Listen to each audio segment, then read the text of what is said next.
नमस्कार दोस्तों, जैन मैथमेटिक्स में आप सभी का स्वागत है। यूकेपीएससी के द्वारा उत्तराखंड सहायक सांख्यिकी अधिकारी परीक्षा की डेट को दोस्तों घोषित कर दिया गया है। 6 अक्टूबर को आपकी परीक्षा है। 20 दिन आपके पास यहाँ से रह गए हैं। टेक्निक ऑफ स्टैटिस्टिकल एनालिसिस दोस्तों, जो कि इसके फर्स्ट पेपर का पार्ट है और बहुत वाइटल रोल दोस्तों ये प्ले करेगा आपके सिलेक्शन में, क्योंकि यहाँ पर दोस्तों आपके पास एडवांटेज हो सकता है अगर आप इस पेपर में अच्छा करेंगे तो इसकी विशेष दोस्तों हम क्लासेस चला रहे हैं। इसके अलावा हमने कोर्स भी दोस्तों उपलब्ध कराया है हमारी एप्लीकेशन में। हमारी नई एप्लीकेशन दोस्तों लॉन्च हो चुकी है क्रीसेंट एजुकेशन क्लासेस के नाम से, जिसको कि आप दोस्तों तुरंत डाउनलोड कर लीजिए। लिंक अबाउट सेक्शन में दोस्तों दिया गया है, वहाँ पर से आप इसको डाउनलोड कर सकते हैं। डिस्क्रिप्शन बॉक्स में भी इसका लिंक दोस्तों अवेलेबल है, वहाँ पर से भी आप इसको डाउनलोड कर सकते हैं। तो आज का दोस्तों एक इंपॉर्टेंट टॉपिक है मेजर ऑफ सेंट्रल टेंडेंसी। आज हम इसको कवर करेंगे। Mean, median, mode, geometric mean, harmonic mean क्या होता है इसके बारे में दोस्तों जानेंगे। तो वीडियो को पूरा देखिएगा, तभी जाके 100% बेनिफिट मिलेगा। तो चलिए आज की वीडियो को शुरू करते हैं। दोस्तों आज हम पढ़ेंगे स्टैटिस्टिक्स यानी कि सांख्यिकी। तो सभी लोग हेडिंग डालिए स्टैटिस्टिक्स। स्टैटिस्टिक्स स्टैटिस्टिक्स क्या है दोस्तों? It is a branch of mathematics. ये एक दोस्तों मैथ्स की एक शाखा है जो कि आपकी डेटा कलेक्शन से रिलेटेड है। डेटा कलेक्शन को दोस्तों हम फिर ग्राफ की मदद से रिप्रेजेंट करते हैं, रिप्रेजेंटेशन से रिलेटेड है। इसके अलावा फिर हम जो डेटा है उसको हम एनालाइज करते हैं, यानी कि हम वेरियस स्टैटिस्टिकल मेथड का यूज करते हैं। एंड देन उसके बाद हम क्या दोस्तों क्या करते हैं, उसका रिजल्ट निकालते हैं, यानी कि डेटा को हम इंटरप्रेट करते हैं। तो एक्चुअली जो स्टैटिस्टिक्स है दोस्तों क्या है, पूरा का पूरा डेटा पर डिपेंडेंट है, ठीक है ना। यानी कि हमें डेटा को क्या करना है, कलेक्ट करना है, कलेक्शन का पार्ट है। उसके बाद उसको दोस्तों एक तरह से ग्रुपिंग का पार्ट है, क्लासिफिकेशन का पार्ट है, रिप्रेजेंटेशन का पार्ट है, इसके अलावा उसको एनालाइजेशन का पार्ट है और इसके अलावा इंटरप्रिटेशन का पार्ट है। तो statistics plays a vital role in mathematics and also in day to day life, यानी कि हमारे डे टू डे लाइफ में भी दोस्तों बहुत बड़ा रोल खेलती है। अप्लाइड स्टैटिस्टिक्स बहुत ज्यादा यूज होती है, ठीक है ना। अब हम दोस्तों बात करेंगे स्टैटिस्टिक्स में जो इंपॉर्टेंट मेजर्स हैं उनके बारे में। इससे पहले भी दोस्तों मैं डिटेल्स वीडियो स्टैटिस्टिक्स पे बना चुका हूं। आपने वीडियो नहीं देखी तो आप हमारे प्रीवियस सेक्शन की क्लासेस देख लेना, वहां पर आपको डिटेल वीडियोस मिल जाएंगी। इसके आज हम दोस्तों इसमें जो इसके मेजर्स हैं, इंपॉर्टेंट मेजर्स, उनके बारे में डिस्कस करेंगे। मैथमेटिकली हम ज्यादा चीजें डिस्कस करेंगे। तो सबसे पहले दोस्तों हम बात करेंगे मेजर ऑफ सेंट्रल टेंडेंसी की। तो यहाँ पर आप हेडिंग लिख सकते हैं, measures of central tendencies. Measures of central tendencies. Central tendencies, measure of central tendencies मतलब कि ये वो दोस्तों मापक हैं। मेजर्स का मतलब क्या होता है, वो मापक हैं जो कि सेंट्रल वैल्यू के बारे में आपको आइडिया देते हैं। यानी कि आपको कोई भी आपके पास जब रॉ डेटा दोस्तों पड़ा होता है तो उसका सेंट्रल वैल्यू के बारे में दोस्तों ये आपको आइडिया देते हैं। जैसे कि मान लीजिए एक ऑफिस है, ऑफिस में कर्मचारी कई सारे काम करते हैं। मान लेते हैं आप जानना चाहते हैं कि भैया उनकी एवरेज सैलरी कितनी है। तो मान लेते हैं कि अगर एवरेज सैलरी है 10,000 रुपए, तो हम ये कहेंगे कि भैया अगर आप इस ऑफिस में जाएंगे तो आपकी एवरेज सैलरी 10,000 होगी। हालांकि हर कर्मचारी की 10,000 नहीं होगी, किसी की 11,000 होगी, किसी की 12,000 होगी। तो लेकिन ये क्या होता है कि आपको एक सेंट्रल वैल्यू का आइडिया देता है, जिससे कि आपको काफी हद तक डेटा के बारे में नॉलेज मिल जाती है। तो ऐसी दोस्तों जो आपकी मेजर ऑफ सेंट्रल टेंडेंसी होती है, 5 मेजर ऑफ सेंट्रल टेंडेंसी होती है, इसके बारे में मैं यहाँ पर लिख रहा हूँ। पहली होती है मीन, दूसरी होती है ज्योमेट्रिक मीन, तीसरी होती है हार्मोनिक मीन, चौथी होती है मोड, और इसके अलावा मीडियन। ओके, ये आपने दोस्तों ध्यान में रखना है, ठीक है ना। ये आपकी 5 मेजर ऑफ सेंट्रल टेंडेंसी होती है। सबसे पहले दोस्तों हम बात करेंगे मीन के बारे में। इसको हम अरिथमेटिक मीन से भी रिप्रेजेंट करते हैं। तो लिखिए अरिथमेटिक मीन। बहुत बेसिक सी चीजें मैं आपको आज बताऊंगा, लेकिन सारी की सारी एग्जाम के नजरिए से इंपॉर्टेंट, ठीक है ना। अरिथमेटिक मीन, अरिथमेटिक मीन क्या होता है दोस्तों कि आपका जो भी डेटा होता है उस डेटा का आप क्या निकालते हैं, एवरेज निकालते हैं। तो कैसे, जैसे कि मान लेते हैं आपके पास x1 x2 से लेकर xn आपके पास डेटा है। तो अगर आप उसका अरिथमेटिक मीन निकालना चाहते हैं तो x बार क्या होता है कि आपने सबका क्या कर देना है, सम कर देना है, और डिवाइडेड बाय क्या हो जाएगा, टोटल नंबर ऑफ डेटा, ठीक है ना। यानी कि x बार आपका क्या होता है, x1 प्लस x2 से लेकर xn डिवाइडेड बाय n, यानी कि 1/n summation i is equal to 1 से लेकर n xi। देखिए ये कौन सा डेटा है, ये दोस्तों आपका एक रॉ डेटा है। रॉ डेटा का मतलब ये है कि मान लेते हैं कि आपके पास क्लास में 40 स्टूडेंट है, 40 स्टूडेंट के आपने मार्क्स लिख दिए, ठीक है ना। जैसे किसी के 100 में से मान लेते हैं किसी के 80 आए, किसी के 81 आए, किसी के 70 आए, किसी के 50 आए, ऐसे करके आपने मार्क्स लिख लिए। तो आप क्या करेंगे, टोटल का सम कर देंगे, डिवाइडेड बाय क्या कर देंगे, 40 कर देंगे। तो आपको क्या मिल जाएगा, अरिथमेटिक मीन। यानी कि एक एवरेज स्टूडेंट ने इतने मार्क्स प्राप्त किए, ठीक है ना। तो आपने क्या करना पड़ेगा, टोटल जितने भी आपके 40 स्टूडेंट है उनके आप क्या लिखेंगे, मार्क्स लिखेंगे। तो उसको क्या बोलते हैं, अर्थमेटिक मीन बोला जाता है, ठीक है ना।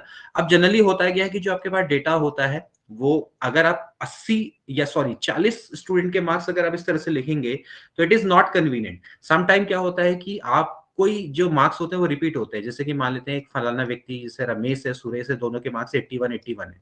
तो आपने क्या करिए, 81 के आगे क्या लिख दिया, 2 लिख दिया, यानी कि ये क्या है कि 2 बार क्या हो रहा है, रिपीट हो रहा है।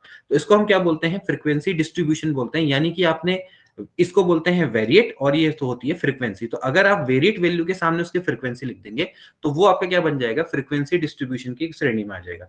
तो अगर आपको दोस्तों क्या है कि वेरिएट वैल्यू साथ साथ दी हुई है, मान लेते हैं कि ऐसा दिया हुआ है, और साथ ही साथ आपको फ्रीक्वेंसी भी दी हुई है, ओके, यानी कि कौन कितने बार दोस्तों रिपीट हो रहा है, तो देन इस केस में जो अर्थमेटिक मीन हो जाएगा वो क्या हो जाएगा, सिंपली आपने सिंपली करना क्या है, variate into F1 plus X2 into F2, ऐसे करके दोस्तों आप चलेंगे, और ये हो जाएगा Xn into Fn divided by total number of data, यानी कि the sum of all frequencies. आपने क्या कर देना है, इन सबका सम कर देना है, ठीक है ना। तो अगर आप इसकी वैल्यू को चेक करेंगे सो summation fi xi upon summation fi, यानी कि जो समेशन fi होता है इसको हम कैपिटल एन से भी शो करते हैं, सो fi xi के बराबर होता है अर्थमेटिक मीन। ये बात हम दोस्तों इसकी कर रहे हैं जब आपका क्या होता है, फ्रीक्वेंसी डिस्ट्रीब्यूशन होता है। फ्रीक्वेंसी डिस्ट्रीब्यूशन को आपको समझना है कि एक आपके पास डेटा है, इस डेटा को दोस्तों आपने क्या कर दिया, उसके रिस्पेक्टिव फ्रीक्वेंसी के आगे लिख दिया, मतलब कि जो डेटा है उसके सामने आपने उसके रिस्पेक्टिव फ्रीक्वेंसी को भी लिख दिया, ठीक है ना। तो ये आपका क्या होता है, arithmetic mean of when frequency is given. अब सम टाइम क्या होता है कि फ्रीक्वेंसी की जगह पे आपका क्या होता है, वेटेज दिया जाता है, जैसे कि मान लेते हैं W1 W2 W3 से लेके Wn, मान लेते हैं कि आपके पास n वेरिएट है, X1 X2 से लेके Xn आपके पास n वेरिएट्स है, और आपने क्या किया, उनकी इंपॉर्टेंस के अकॉर्डिंग उनको वेटेज दे दिया। अब यहां पर ध्यान रखना है कि ये जो वेट है ये फ्रीक्वेंसी नहीं है, ये ऐसा नहीं कि number of time that X1 repeat, actually ये क्या है, ये इसको वेटेज वाली बात है कि आप इसको कितना वेटेज देते हैं। जैसे कि जनरली होता है क्या है कि हम जब इंडेक्स नंबर में जब हम इसको कैलकुलेट करते हैं, तो इंडेक्स नंबर में हम क्या करते हैं कि जो चीजें हैं उनकी इंपॉर्टेंस के आधार पर उनको क्या करते हैं, वेटेज देते हैं।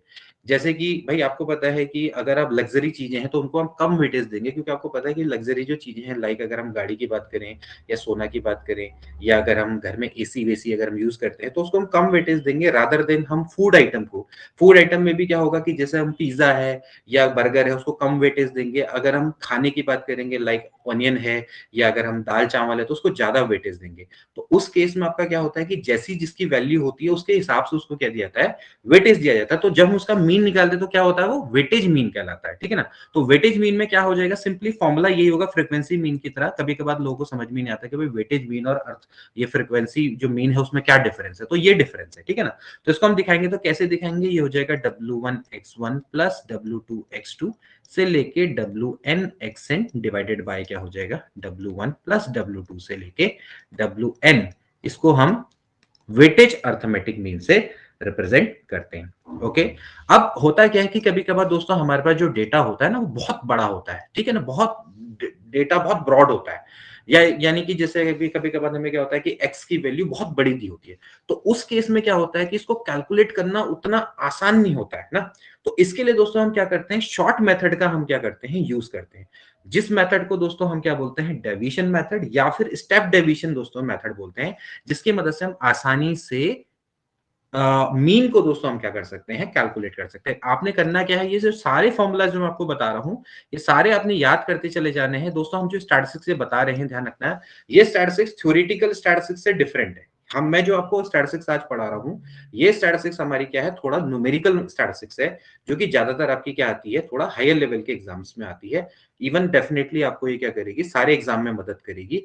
एएसओ में जो हमने स्टैटिस्टिक्स थोड़ा सा पढ़ी थी वो ज्यादातर थ्योरेटिकल बेस वाली थी, ये थोड़ा सा आपकी न्यूमेरिकल वाली है, क्योंकि न्यूमेरिकल वाला पार्ट उसमें ज्यादातर रह गया था, ठीक है ना। तो उस चीज में मैं ज्यादा इस समय पे फोकस कर रहा हूं। आपने क्या करना है, जितने भी फॉर्मुलाज हैं इनको एक के बाद एक आपको याद करते हुए चले जाना है, ठीक है ना, और ये आपको डेफिनेटली आपको हेल्प करेगा सारे एग्जाम में, ये मेरी गारंटी है, ठीक है। अब देखिए यहां पर आपका क्या है कि एक्स बार क्या है, ये आपका हो गया वेटेज मीन। अब हम दोस्तों बात करेंगे कि डेविएशन की, ठीक है ना। जब हमें क्या होगा कि भाई अर्थमेटिक मीन को मुझे कैलकुलेट करना है, तो मैं इसको कैसे करूंगा? जब कभी कभार क्या होता है कि मेरे पास बहुत बड़ा बड़ा डेटा होता है, तो मैं इसको कैसे कैलकुलेट करूंगा? तो मैं क्या करता हूं दोस्तों, जैसे मान लेते हैं कि मेरे पास एक डेटा है x1 x2 से लेकर xn, और मुझे क्या करना है दोस्तों, ये बहुत बड़ा बड़ा सा डेटा है। तो मैं क्या करूंगा दोस्तों, इसमें एक अज्यूम मीन मानूंगा। एज्यूम मीन का मतलब है कि इनमें से एक मैं क्या कर लूंगा, अपने मन से एक मीन मान लूंगा। जैसे मेरे पास डेटा दिया हुआ है, जैसे मान लेते हैं 102, 103, 115, 118 ऐसे करके दिया हुआ है, ठीक है ना, 120, 150 ऐसे करके दिया हुआ है, और साथ में फ्रीक्वेंसी दी हुई है ऐसे 15, 16 ऐसे करके। इसको मल्टीप्लाई करके निकालना बहुत मुश्किल है। तो मैं क्या करूंगा, एक काम करूंगा कि इसके मिडिल के डेटा को, किसी को भी मान सकता हूँ, 18 को मैं मान लिया, मैंने 118 को एज्यूम मीन मान लिया। अब मैं क्या करूंगा, 118 का इससे कितना डेविएशन है, मैं वो निकालने की यहाँ पर कोशिश करूंगा, ठीक है ना। तो करना क्या है, मेरे को क्या करना है, डेविएशन मेथड का यहाँ पर यूज करना है कि कितना डेविएट है। तो मैं क्या करूंगा, डी का यूज करूंगा, जिसकी वैल्यू होगी xi माइनस ए के बराबर, यानी कि x1 माइनस ए, x2 माइनस ए। ये मेरे को दोस्तों अगले स्टेप में निकालना होगा, ठीक है ना। अब मैं क्या करूंगा, इसको फ्रीक्वेंसी से मल्टीप्लाई करूंगा, तो क्या हो जाएगा, fi into d i. Now this is will be equal to fi xi minus ए। ओके, नाउ अब एक काम करता हूं, मैं इसमें बाहर से समीशन लगा देता हूं। समीशन हो जाएगा i बराबर 1 से लेकर n fi di। यहां पर क्या हो जाएगा, देखिए अगर मैं इसको समीशन ले लूं, तो समीशन i बराबर 1 से लेकर n fi xi minus a। अगर आप इसको अंदर ले जाएंगे तो हो जाएगा भाई summation i is equal to 1 से लेकर n fi xi माइनस, देखो a आपका एज्यूम मीन है, so it is a constant, है ना। तो ये बच जाएगा summation i is equal to 1 से लेकर n fi। अब मैंने आपको बताया था ये क्या है, कैपिटल एन है ना। तो ये हो जाएगा आपका समीशन i बराबर 1 से लेकर n fi xi minus a into capital N, और ये हो जाएगा summation i is equal to 1 से लेकर n fi di। सो यहां से मेरे पास जो फॉर्मूला है वो ये इधर आ जाएगा, ये हो जाएगा summation i is equal to 1 से लेकर n fi xi बराबर, ये हो जाएगा a n plus summation i बराबर 1 से लेकर n fi di। अब मैं अगर इसको कैपिटल n से डिवाइड कर दूं, तो हो जाएगा 1 upon n summation i is equal to 1 से लेकर n fi xi बराबर capital A plus 1 upon n summation fi di। So this is a formula. ये आपका क्या होता है दोस्तों, ये होता है x बार। तो x बार बराबर होता है a plus 1 upon n summation fi di। So this is again a very very important formula.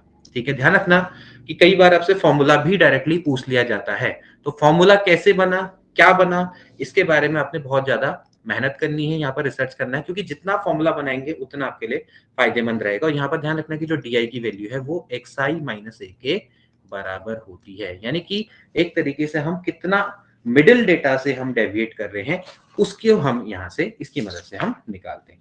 ठीक हो गया। तो ये दोस्तों आपका जनरली तरीका होता है। ठीक है, इस पर बेस्ड एक क्वेश्चन देख लेते हैं फटाफट से, फिर हम तुरंत में कुछ चीजें करेंगे। ठीक है, जैसे मान लेते हैं हमें कुछ स्टूडेंट की क्वेश्चन देखते हैं फटाफट से, फिर उसके बाद आगे डिस्कस करेंगे। मान लेते हैं हमें हाइट दी हुई है कुछ स्टूडेंट्स की, और नंबर ऑफ स्टूडेंट्स हमें दिए हुए, ठीक है ना। तो height is x and number of student is f। ठीक है, सो ये आपको दिया हुआ है 110, और इसके अलावा ये आपको दिया हुआ है 115, 118, 120, 121, 125। ठीक है ना। आपको नंबर ऑफ स्टूडेंट दिए हुए हैं, ये हैं 6, 8, 14, 15, 4 और 3। ठीक है ना। नाउ अब हमें क्या निकालना है दोस्तों, अरिथमेटिक मीन को फाइंड आउट करना है। तो हम इसको कैसे निकालेंगे, तो देखिए सबसे पहले अब आप अगर इसको देखें ना भाई, एक तो फॉर्मूला होता है कि भाई xi इंटू fi, यानी कि इसको इससे मल्टीप्लाई, इसको इससे, फिर आप क्या करो, ऐड करो, डिवाइड में ये टोटल कर दो, तो ये थोड़ा लंबा पड़ता है। तो मैं क्या करूंगा, यहाँ पर एक मैं एज्यूम मीन मानने की कोशिश करूंगा, किसी को भी मान सकता हूं। लेट मैं इसको मान लेता हूं, दिस इज माई a, यानी कि मैंने इसको एज्यूम मीन मान लिया। तो अब मेरा जो अगला स्टेप रहेगा, मैं मानूंगा डी आई बराबर xi माइनस ए। देखिए स्टैटिस्टिक्स में टोटली आपका डेटा पर डिपेंडेंट होता है, आपको टेबल पे ज्यादा काम इसमें करना पड़ेगा। ठीक है ना। सबसे पहले निकालेंगे 110 में से 118 गया, यानी कि आपका कितना हो जाएगा भैया, -8। ये हो जाएगा 115 में से 118 गया, -3। डेविएशन कितना है, 118 में से 118 यानी कि 0। फिर 120 में से ये हो जाएगा 2, फिर ये हो जाएगा 3, और ये आपका कितना हो जाएगा 7। मतलब सिंपली आपने क्या करना है, माइनस करना है। ठीक है, अब इसके बाद आपको ये पता है दिस इज fi, आपको क्या चाहिए, fi इंटू डी आई। ठीक है, दोनों का मल्टीप्लाई। तो 8 छिके होता है 48, 8 तिया होता है 24, ये हो जाएगा 0, 15 दूनी 30, 4 तिया 12 और 7 तिया 21।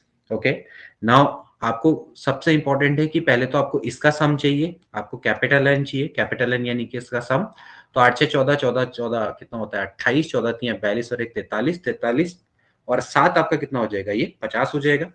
और इसको भी आप सॉल्व कर लें तो यहाँ पर अगर आप देखेंगे तो कितना हो जाएगा, देखो अगर आप इसको ऐड करो 3 2 2 और 1 3, और यहाँ पर अगर आप देखें 30, इसको सॉल्व करो कितना आएगा भाई, 30 और 12 कितना हो गया 42, 42 और 21 आपका कितना हो जाएगा 3 4 2 6 63, और ऐसे ही आप इसको माइनस करो तो 8 4 है 12, 1 4 2 6 और 1 7, यानी कि 63 में से अगर आपका 72 जाएगा तो -9 दोस्तों ये बच जाएगा, ठीक है ना। सो ये दोस्तों हमें चीजें यहाँ पर मिल गई। अब दोस्तों हमारे पास एक फॉर्मूला है, फॉर्मूला क्या होता है, x बार बराबर होता है assume mean plus 1/n summation fi di।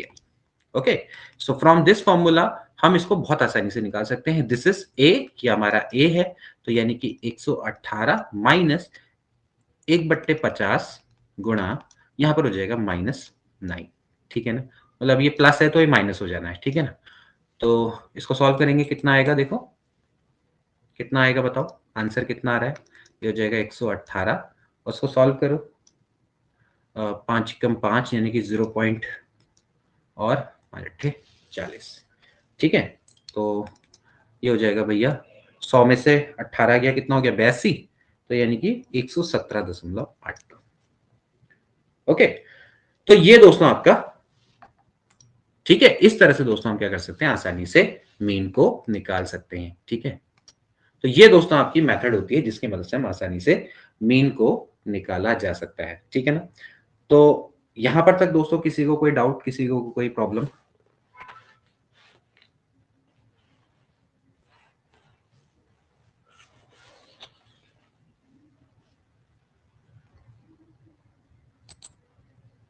ठीक है, अब देखिए ये तो था दोस्तों जब हम बात करते हैं, ये दोस्तों जो डेटा होता है ना, ये जो आपके पास जो डेटा है, एक्चुअली ये कैसा डेटा है, देखिए ये जो डेटा है इसको हम डिस्क्रीट डेटा बोलते हैं। क्या बोलते हैं, डिस्क्रीट डेटा।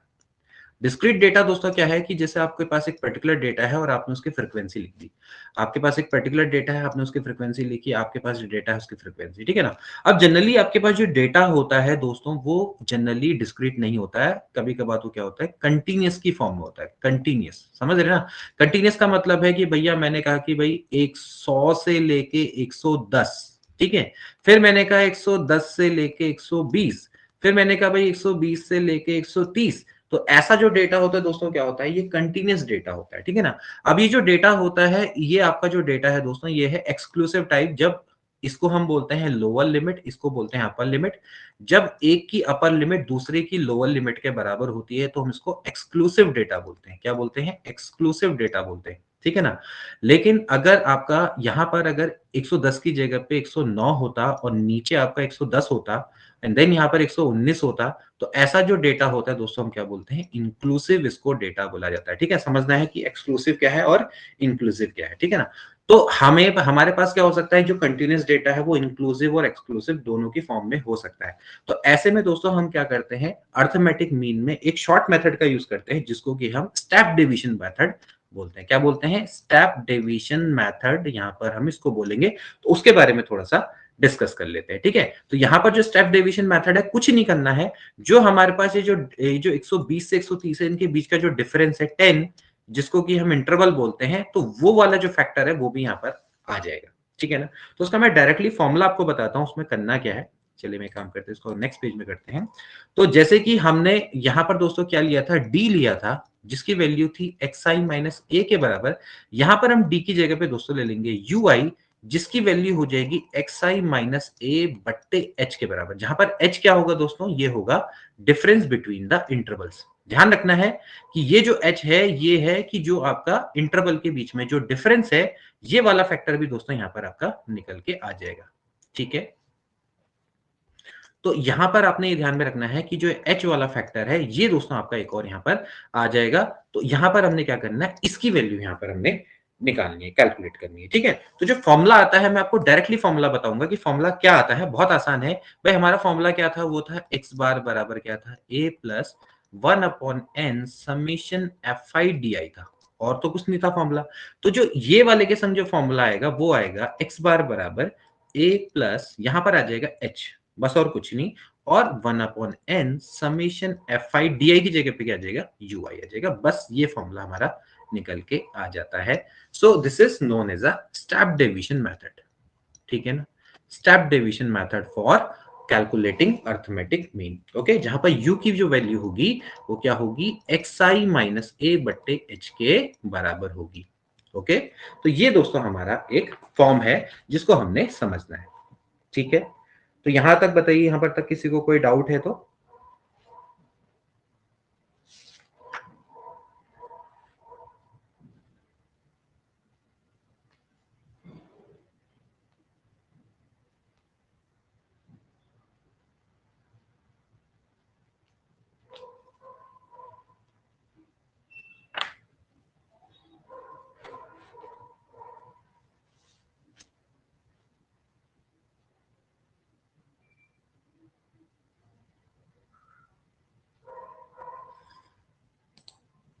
चलिए अब हम दोस्तों इस पर बेसिक फटाफट से एक क्वेश्चन देखते हैं, जिससे कि आपको इसका आइडिया आ जाए कि भाई स्टेप डिवीजन मेथड का कैसे यूज करना है। मान लेते हैं दोस्तों हमारे पास कुछ डेटा है, और जो डेटा है वो आपका क्लास इंटरवल दिया हुआ है।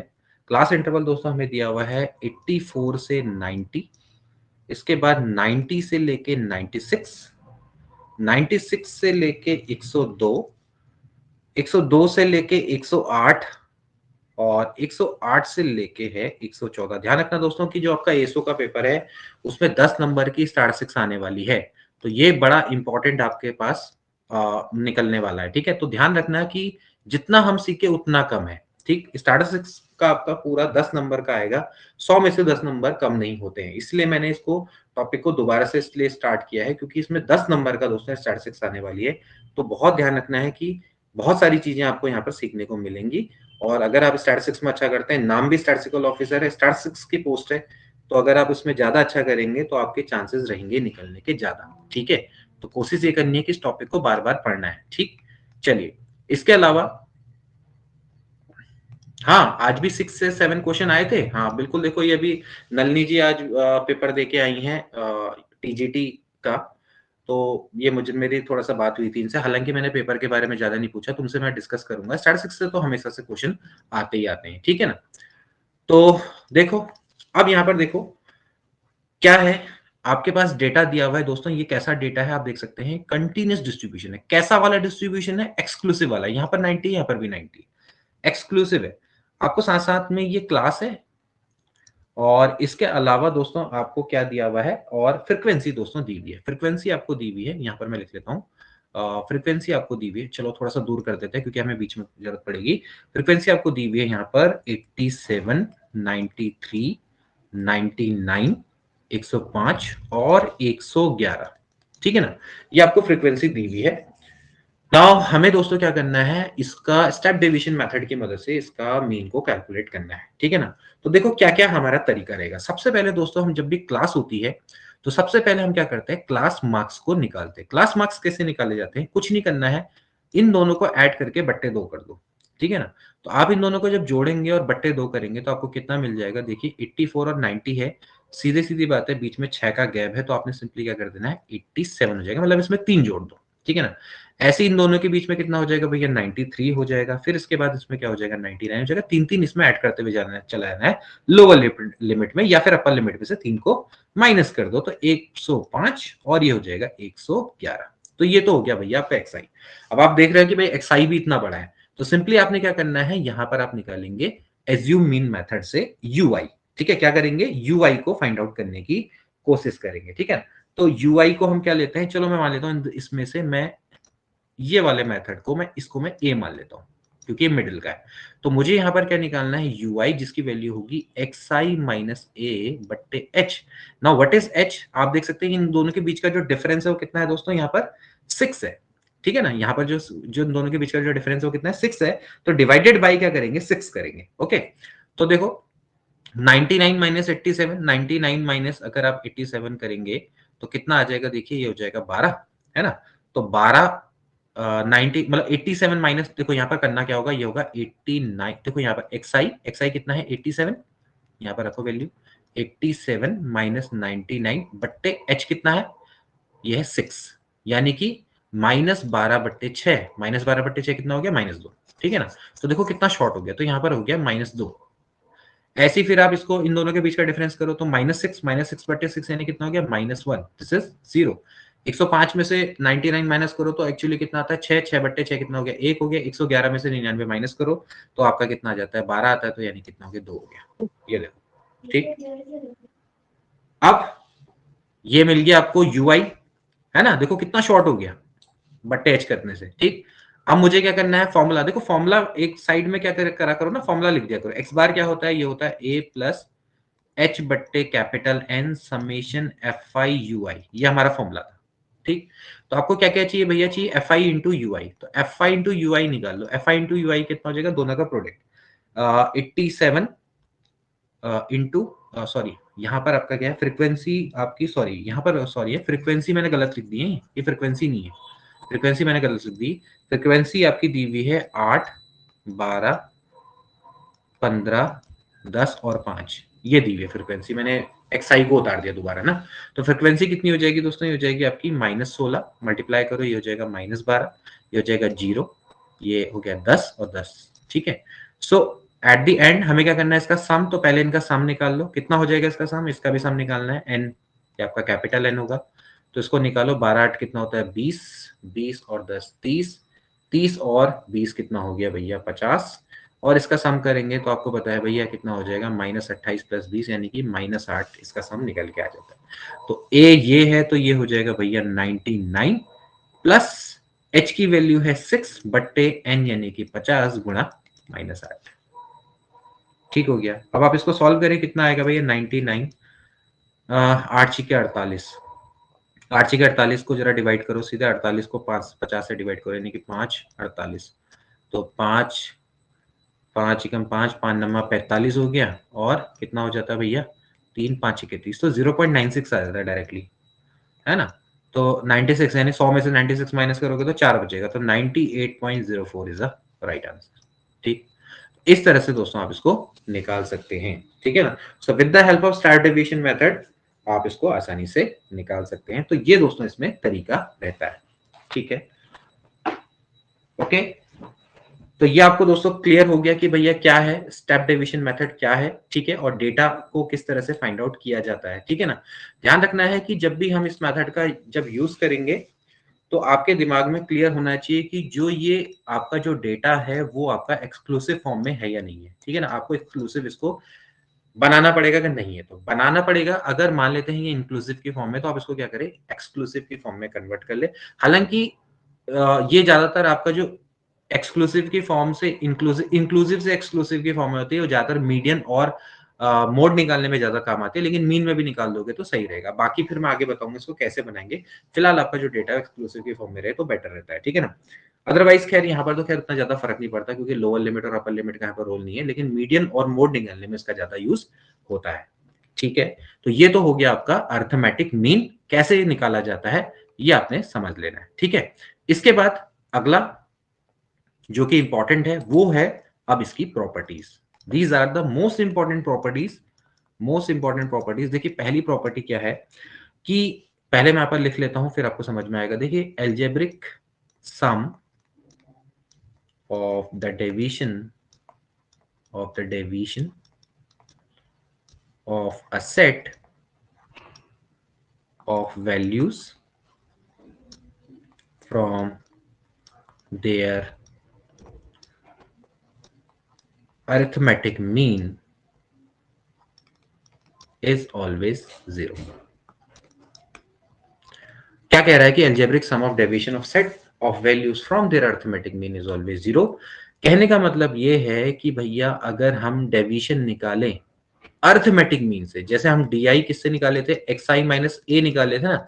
अब अगर ये एक ही जगह पे दोस्तों अगर अर्थमेटिक मीन आ जाए, यानी कि एक्स बार आ जाए, और अब हम इसका अगर सम करें तो हमेशा वो क्या होता है, 0 होता है।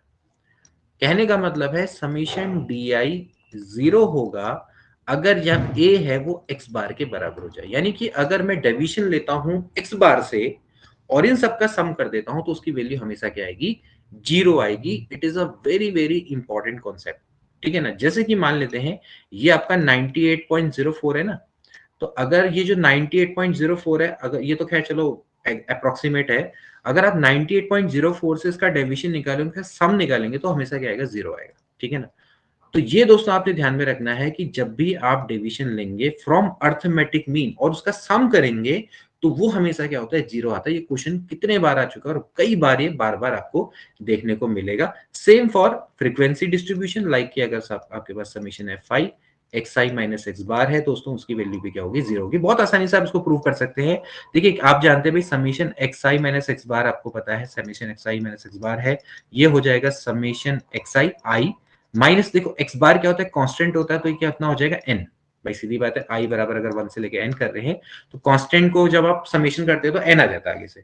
नाउ वी नो दैट भैया कि जो एक्स बार होता है वो होता है 1/n समेशन एक्स आई। तो यहाँ पर जो समेशन एक्स आई है उसकी जगह पे क्या लिख देंगे, एन एक्स बार लिख देंगे, माइनस एन एक्स बार हो जाएगा, तो अपने आप ही क्या आ जाएगा, जीरो आ जाएगा कट के। सेम थिंग फॉर दिस, इसके लिए भी आप सेम वही टेक्निक अपनाएंगे, summation f i x i minus यहाँ पर हो जाएगा एक्स बार इंटू एन। वही दोस्तों आपने करना होगा, समीशन एफ आई क्या हो जाएगा एन, और आपको पता है ये क्या होता है, एन एक्स बार के बराबर होता है। तो ऐसे करके आप इसको बराबर जीरो प्रूफ कर लेंगे। तो ये बड़ा इंपॉर्टेंट कॉन्सेप्ट, पहला वाला मोस्ट इंपॉर्टेंट कॉन्सेप्ट, ठीक है। चलिए, तो ये तो हो गई पहली प्रॉपर्टी। इसके बाद जो दूसरी प्रॉपर्टी होती है उसके बारे में डिस्कस कर लेते हैं। दूसरी प्रॉपर्टी क्या है दोस्तों, कि the sum of square of division. अब देखिए, अब मान लेते हैं कि अभी तक हम क्या कर रहे थे, खाली ये कर रहे थे, मतलब कि एक्स आई माइनस एक्स बार कर रहे थे। अब अगर दोस्तों मैं इसका स्क्वायर कर दूं, कहने का मतलब है कि मैं अगर इसका स्क्वायर कर दूं तो क्या होगा, तो sum of square of division is minimum when it is taken about mean. बहुत इंपॉर्टेंट कॉन्सेप्ट, इसको भी देखते हैं एक बार। पहले मैं लिख लेता हूं, फिर आपको ज्यादा अच्छे से समझ में आएगा। देखिए, the sum of the square of the division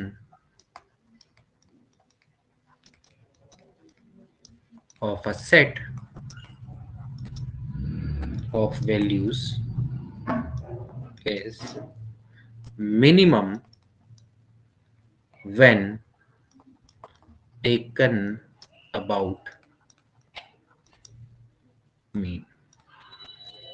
जब मीन के से डेविएशन लिया जाता है तो जो सम ऑफ स्क्वायर होता है वो मिनिमम होता है। यानी कि अगर मैं समीशन एक्स आई माइनस ए का होल स्क्वायर करूं, आई बराबर 1 से लेके एन, यानी कि डेविएशन है उसका मैं स्क्वायर कर दूं, तो ये दोस्तों मान लेते हैं, ये इसको मैं एस दिखाता हूं, तो एस की वैल्यू मिनिमम कब होगी, जब ये ए एक्स बार के बराबर होगा। यानी कि आई बराबर 1 से लेकर n x i minus x बार अगर ये होगा, तो इसकी वैल्यू क्या होगी दोस्तों, मिनिमम होगी। ये बड़ा अच्छा कॉन्सेप्ट है, बहुत आसानी से आप इसको प्रूव भी कर सकते हैं। इसको कैसे करेंगे, आपने क्या लगाना है, property of maxima and minima निकालना है।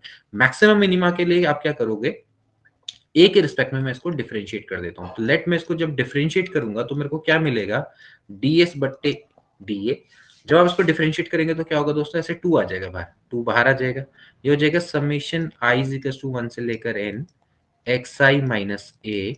ठीक है, आप क्या करें, इसको डिफरेंशिएट करें, ठीक है ना। इनटू क्या होगा, ए के रिस्पेक्ट में कर रहे हैं तो यहाँ पर -1 भी आएगा, है ना। तो अब आप क्या करो, इसको जब आप सॉल्व करेंगे, देखिए इसको फर्दर अगर हम सॉल्व करें तो क्या आएगा, देखिए यहां से जब इसको सॉल्व करेंगे तो क्या आएगा, देखिए ये आ जाएगा। इसको सॉल्व करें, ये for the condition of maximum minima. देखिए कंडीशन ऑफ मैक्सिमम मिनिमा क्या होती है कि जब जो डिफरेंशिएशन ना उसको क्या रखते हैं, बराबर जीरो रख देते हैं। जब इसको बराबर जीरो रखेंगे तो क्या बचेगा, देखिए इस वाले पार्ट को बराबर जीरो रख देना है, तो ये माइनस भी इधर गया, ये भी गया, तो जगह समीशन आई बराबर 1 से लेकर एन एक्स आई माइनस ए बराबर जीरो। यानी कि summation x i minus A into क्या हो जाएगा, एन हो जाएगा। भाई ए तो है कांस्टेंट, समीशन जाएगा तो ए एन हो जाएगा। बार बार इस चीज को बताता हूं, समझ लो, बहुत बढ़िया चीज है। ये हो जाएगा summation x I.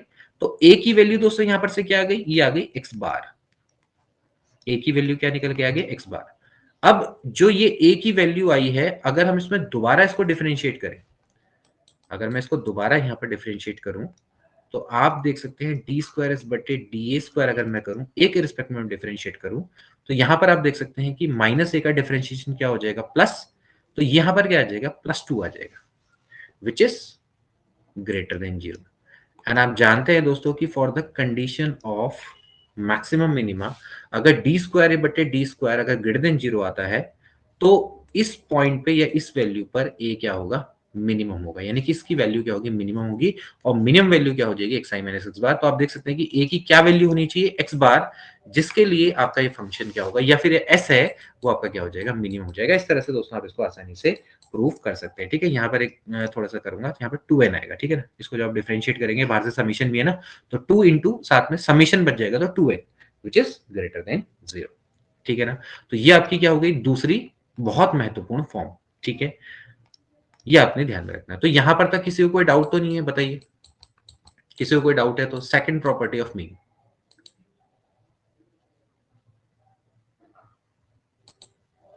Is there any doubt, किसी को कोई डाउट है तो यहां पर जरूर पूछ ले मुझसे।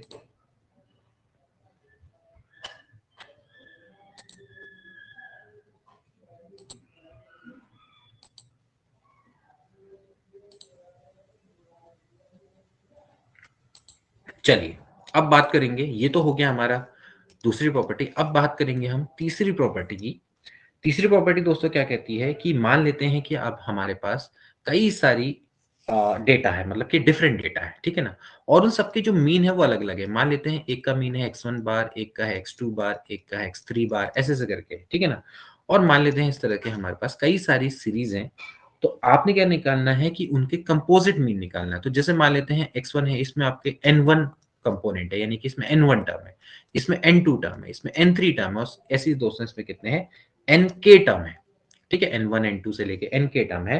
तो अगर आपने इसका मीन निकालना है तो उसको क्या बोलते हैं, कंपोजिट मीन बोलते हैं। क्या बोलते हैं, कंपोजिट मीन दोस्तों इसको बोलते हैं। तो कैसे निकालेंगे, सिंपली आपने क्या हो जाएगा, n1 इंटू x1 बार, n2 इंटू x2 बार, प्लस n3 इंटू x3 बार से लेके nk इंटू xk बार, डिवाइडेड में क्या हो जाएगा, टोटल नंबर ऑफ एलिमेंट, यानी कि n1 n2 प्लस n3 से लेके nk के बराबर हो जाएगा। इसको हम क्या बोलते हैं, मीन ऑफ कंपोजिट सीरीज। ठीक है, मतलब कि कभी कभार आपके पास क्या हो सकता है ना, कि जैसे कोई आपके पास डेटा है, वो उसमें आपके n1 टर्म्स है, तो आपने उसका मीन आपको दिया हुआ है, फिर n2 टर्म्स है, आपको उसका मीन दिया हुआ है, n3 टर्म है, आपको ये तो नहीं पता कि उसका सम क्या है, लेकिन आपको एवरेज दिया हुआ है। ठीक है ना, आपको आपको डेटा नहीं पता है कि डेटा क्या है, लेकिन आपको मीन दिया हुआ है। जैसे कि मान लेते हैं भाई, एक ऑफिस है, ऑफिस में मान लेते हैं उसके सब ऑफिसेज है, मतलब कि कई सारे ऑफिस है। जैसे मान लिया टाटा कंपनी है। ठीक है ना, अब टाटा कंपनी है तो टाटा स्टील भी है, टाटा मोटर्स भी है, और कई सारी कंपनी है। तो मान लेते हैं वहां पर एक जगह पे n1 एम्प्लॉइज हैं, तो उनकी जो सैलरी आपको दी हुई है, एवरेज इनकम, दूसरे की एवरेज इनकम दी हुई है। बस आपको पता है कि यहाँ भैया 105 लोग हैं, यहाँ पर 109 लोग हैं, यहाँ पर 18 लोग हैं मान लेते हैं। ठीक है, यहाँ पर 17 लोग हैं, ऐसे करके दिया हुआ है। और यहाँ पर इनकी एवरेज इनकम दे रखी है, यहाँ पर 5,000 एवरेज इनकम है, यहाँ पर 4,000 है, यहाँ पर 20,000 एवरेज इनकम है। तो आपको बताना है कि टोटल एवरेज इनकम क्या है। बस ये नहीं पता कि आपको हर हर आदमी की आपको इनकम नहीं पता, बस आपको क्या है कि एवरेज इनकम पता है और टोटल नंबर ऑफ एम्प्लॉइज पता है डिफरेंट डिफरेंट सेक्शन में। तो आप क्या कर सकते हो, सभी का एवरेज आप निकाल सकते हो विदाउट नॉलेज ऑफ डेटा, बिना डेटा की नॉलेज के भी आप इसको निकाल सकते हैं। तो ये इसका सबसे बड़ा एक्सट्रीम इसका फायदा है। ठीक है ना, तो इसको हम क्या बोलते हैं, मीन ऑफ कंपोजिट सीरीज, इस तरह से हम इसको बोला जाता है। ठीक है ना, तो यहां पर तक आप तो क्या हो गया, मीन तक का आपका क्लियर हो गया। तो ये दोस्तों कुछ इसकी इंपॉर्टेंट प्रॉपर्टीज थी, इसके बारे में आई होप कि आपको दोस्तों समझ में आ गया होगा। ठीक है, यहां पर तक किसी को कोई डाउट। अब देखिए, एक चीज हमेशा ध्यान में रखना कि जो ये मेजर होता है ये काफी स्टडी मेजर होता है, यानी कि कहने का मतलब है कि जो मीन होता है दोस्तों, ये आपका क्या होता है, काफी एक ऐसा जो डेटा होता है जो कि काफी रिजिड मेजर होता है। मतलब कि ये बहुत आसानी, मतलब कि बहुत देरी से, मतलब क्या करता है, ये रिएक्ट करता है। इस तरह से भी आप समझ सकते हैं, ये एक आपका क्या होता है कि सारे ऑब्जर्वेशन पे बेस्ड होता है। अगर एक भी ऑब्जर्वेशन अगर मिस हो जाए तो वहां पर क्या होता है कि जो मीन होता है वहां पर उसको निकालना पॉसिबल नहीं है। ठीक है ना, तो it is based on all observation, सारे के सारे ऑब्जर्वेशन पे बेस्ड होता है। आइडेंटिकल मेजर होता है, इसलिए आइडेंटिकल होता है क्योंकि आप इसमें सारे डेटा का यूज करते हैं। ये आपको सेंट्रल वैल्यू का बहुत अच्छे से आइडिया देता है। ठीक है ना, और कहने का मतलब ये है कि ये लेस फ्लक्चुएट होता है। अगर डेटा में किसी भी तरह का वेरिएशन होता है, उसमें क्या होता है, फ्लक्चुएशन काफ़ी कम होता है। ये दोस्तों क्या होते हैं, कुछ आइडल मेजर्स की खूबियाँ होती हैं, तो वो मीन में अपने आप में लिए हुए होता है, ठीक है ना? तो ये हो गया आपका अरिथमेटिक मीन, ठीक है? अब हम दोस्तों बात करेंगे जो दूसरा मीन है, वो है ज्योमेट्रिक मीन। लिखेंगे geometric mean, geometric mean, geometric mean, ठीक है ना? तो जो ज्योमेट्रिक मीन है, ज्योमेट्रिक मीन को कैसे दिखाते हैं? मान लेते हैं दोस्तों, अगर हमारे पास सेट ऑफ n ऑब्जर्वेशन है इस तरह के, तो अगर आप इसका ज्योमेट्रिक मीन कैलकुलेट करना चाहेंगे तो आपने कुछ नहीं करना है दोस्तों, इनका प्रोडक्ट कर देना है और इसकी पावर में 1/n ले लेना है। तो इसको हम क्या बोलते हैं? ज्योमेट्रिक मीन इसको दोस्तों बोला जाता है, ठीक है ना? ज्योमेट्रिक मीन दोस्तों, जैसे कि आपके पास रेशियो एंड प्रोपोर्शन का जब आपके पास केसेस होते हैं, तो वहां पर ज्योमेट्रिक मीन ज्यादा कारगर होता है, ठीक है?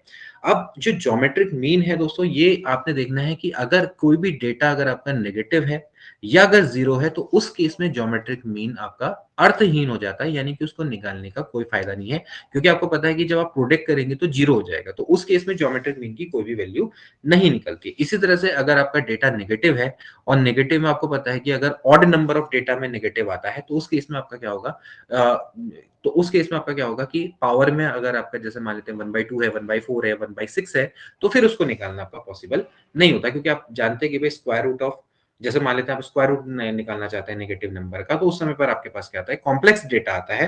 तो इस केस में आपका क्या होता है कि जो ज्योमेट्रिक मीन है वो अप्रोप्रिएट नहीं रह जाता, लेकिन फिर भी ये बहुत एक आइडल मेजर में से एक है, जिसके जिसकी मदद से आप क्या कर सकते हैं, काफी हार्ड एंड फास्ट डेटा को कैलकुलेट कर सकते हैं। लेकिन सबसे इंपॉर्टेंट चीज क्या है कि ज्योमेट्रिक मीन की कमी क्या है, कि ये जो दोस्तों जो डेटा, ये जो इसमें कैलकुलेशन होता है वो बहुत हाई होता है।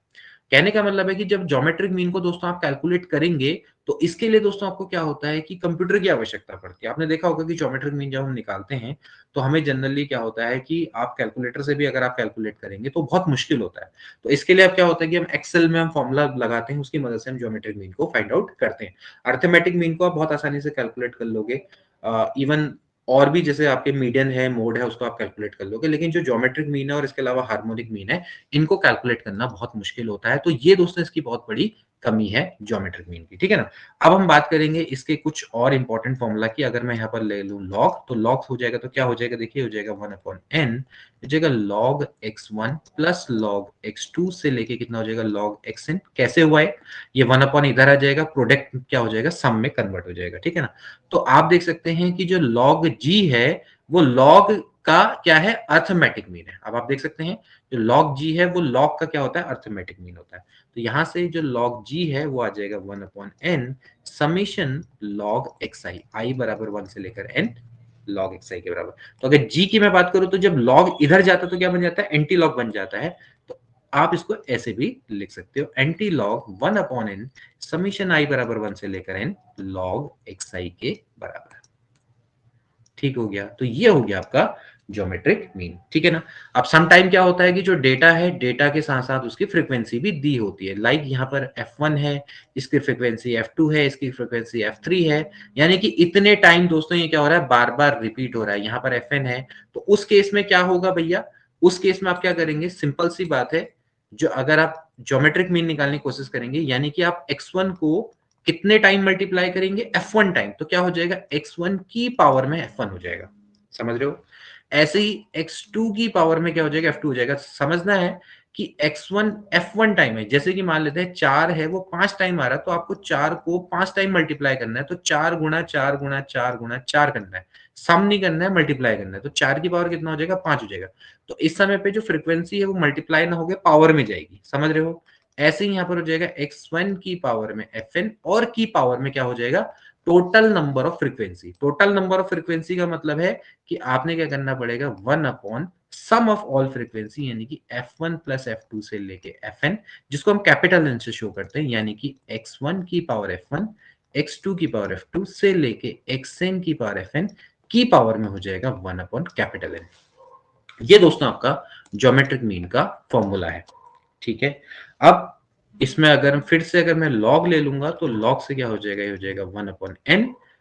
ऐसे ही दोस्तों आप इसको बना सकते हैं, क्या हो जाएगा, देखिए यहाँ पर हो जाएगा f1 log x1, f2 log x2 से लेके fn log xn के ये बराबर हो जाएगा।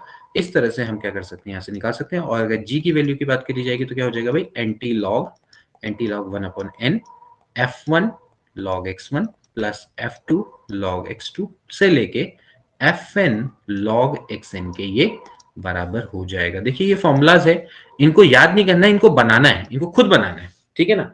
तो ये आपका क्या होता है दोस्तों, इस तरह से हम निकालते हैं, ठीक है।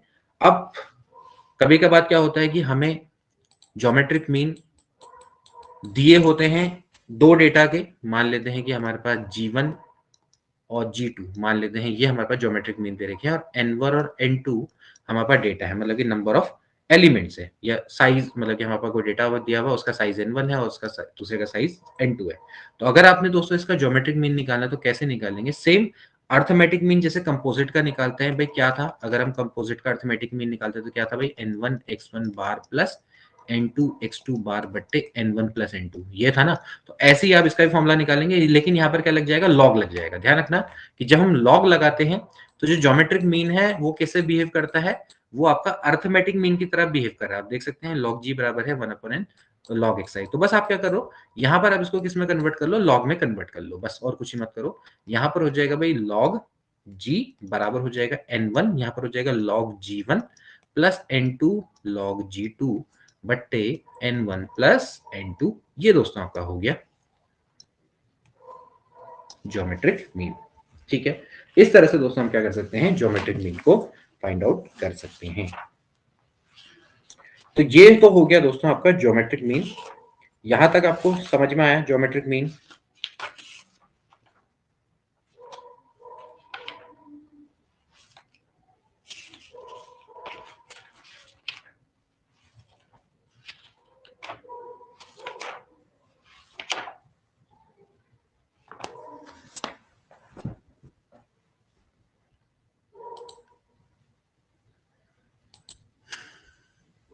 यहां तक दोस्तों क्लियर है आपको ज्योमेट्रिक मीन के बारे में, यहां पर तक किसी को कोई डाउट?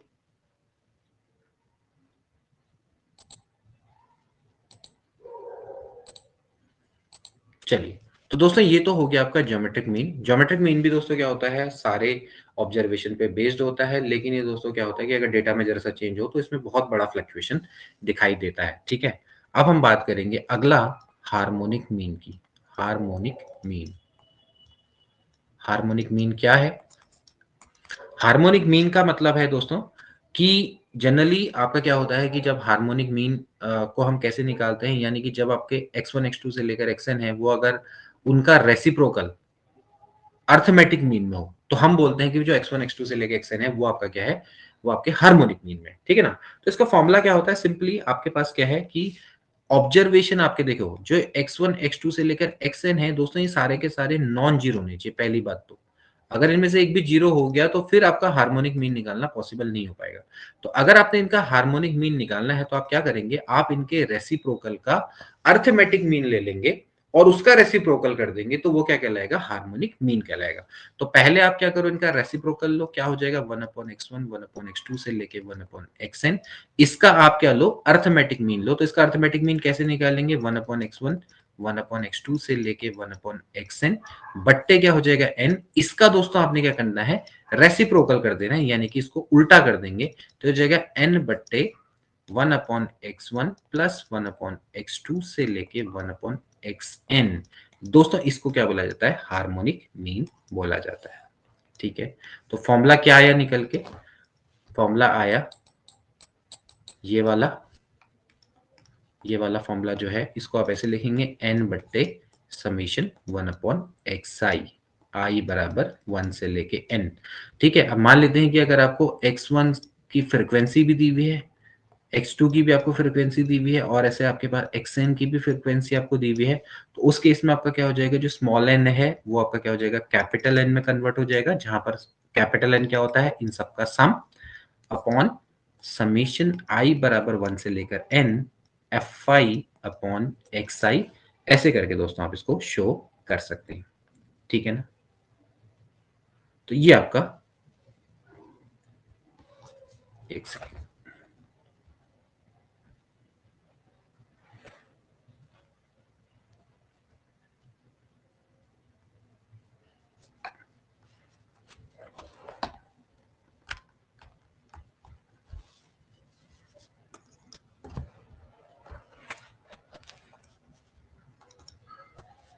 ठीक। तो ये दोस्तों आपका इस तरह से निकल जाएगा, ठीक है। तो ये आपका दोस्तों फॉर्मूला आ गया। तो यहां पर से इस तरह से दोस्तों आप इसको निकाल सकते हैं, ठीक है। तो ये हो गया आपका हार्मोनिक मीन, ठीक है। अब हार्मोनिक मीन की भी दोस्तों वही वाली खासियत है, ये सारे डेटा पर तो बेस्ड होता है, ठीक है। लेकिन वही बात है कि जब डेटा अगर आपका मान लेते हैं जीरो हो जाए तो फिर आप उसको कैलकुलेट नहीं कर सकते हैं। और इसके अलावा क्या होता है कि फ्लक्चुएशन अगर डेटा में जरा सा चेंज आए तो उसमें बहुत ज्यादा फ्लक्चुएशन देखने को मिलता है।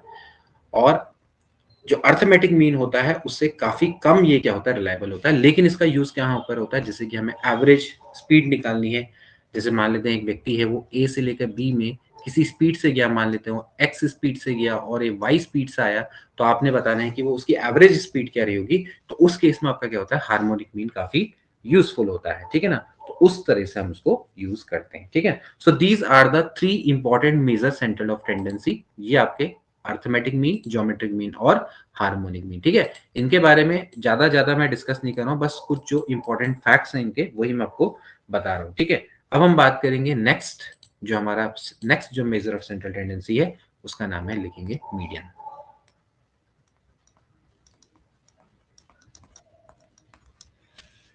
लिखेंगे मीडियन।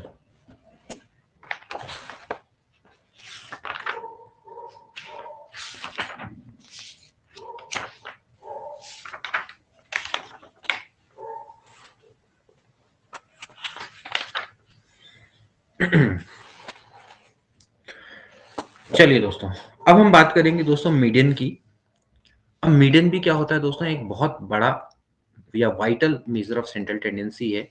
अब जो दोस्तों जो मीडियन होता है, ये एक्चुअली क्या होता है कि जैसे आपके पास कोई भी डेटा है, मान लेते हैं आपके पास कोई भी डेटा है x1 x2 से लेकर आपका xn है, तो ये दोस्तों एक ऐसा एवरेज होता है जो कि पोजीशन पर ज्यादा क्या करता है, डिपेंड करता है। देखिए इससे पहले जो मीन था, हार्मोनिक मीन था, ज्योमेट्रिक मीन था, वो पोजिशनल एवरेज नहीं थे, आप उनकी पोजीशन से उसको डिफाइन नहीं कर सकते थे। ये जो होता है दोस्तों पोजिशनल एवरेज होता है, ये क्या करता है, संपूर्ण डेटा को दो बराबर भागों में डिवाइड करता है, यानी कि 50% डेटा इधर, 50% डेटा इधर। तो इसलिए इसको क्या बोला जाता है, पोजिशनल एवरेज भी इसको बोला जाता है। तो मीडियन एक्चुअली क्या है, जो आपके जो डेटा है उसको दो बराबर भागों में तोड़ दे, उसी को हम क्या बोलते हैं, मीडियन बोलते हैं, ठीक है। अब जैसे सिंपल मान लेते हैं हमारे पास इस तरह का रॉ डेटा है जो कि आपका अनक्लासिफाइड है, अनग्रुप्ड डेटा है, जिसकी आपने ग्रुपिंग नहीं की है, जिसकी अपनी फ्रीक्वेंसी नहीं आपको पता। तो अगर मान लेते हैं अगर आप इसका मीडियन निकालना चाहते हैं तो इसमें दो केसेस होते हैं। अगर मान लेते हैं आपके पास डेटा है x1 x2 से लेकर xn, और मान लेते हैं n आपका ऑड है, अगर n आपका ऑड है तो सिंपली आपने क्या करना है, n+1/2th ऑब्जर्वेशन देखना है। पहले आप इसको असेंडिंग ऑर्डर या डिसेंडिंग ऑर्डर में अरेंज करेंगे और उसके बाद दोस्तों आप क्या करेंगे, n+1/2th टर्म देखेंगे, वही आपका दोस्तों क्या कहलाएगा, मीडियन कहलाएगा। ध्यान रखना है कि आपने क्या करना है, पहले आप इसको बड़े से छोटा या छोटे से बड़े नंबर पे आप इसको अरेंज करो, एंड देन उसके बाद आप देखोगे कि n ऑड है, मान लेते हैं आपके पास 9 ऑब्जर्वेशन है, 9 ऑब्जर्वेशन है, तो आप सिंपली क्या करेंगे, जो आपके पास दोस्तों 9+1/2, यानी कि आपके पास जो पांचवें नंबर का जो डेटा होगा वही दोस्तों आपका क्या होगा, इसका इसका अर्थमेटिक मीन, सॉरी मतलब कि इसका मीडियन कहलाएगा, ठीक है ना। जस्ट अ सेकेंड दोस्तों है।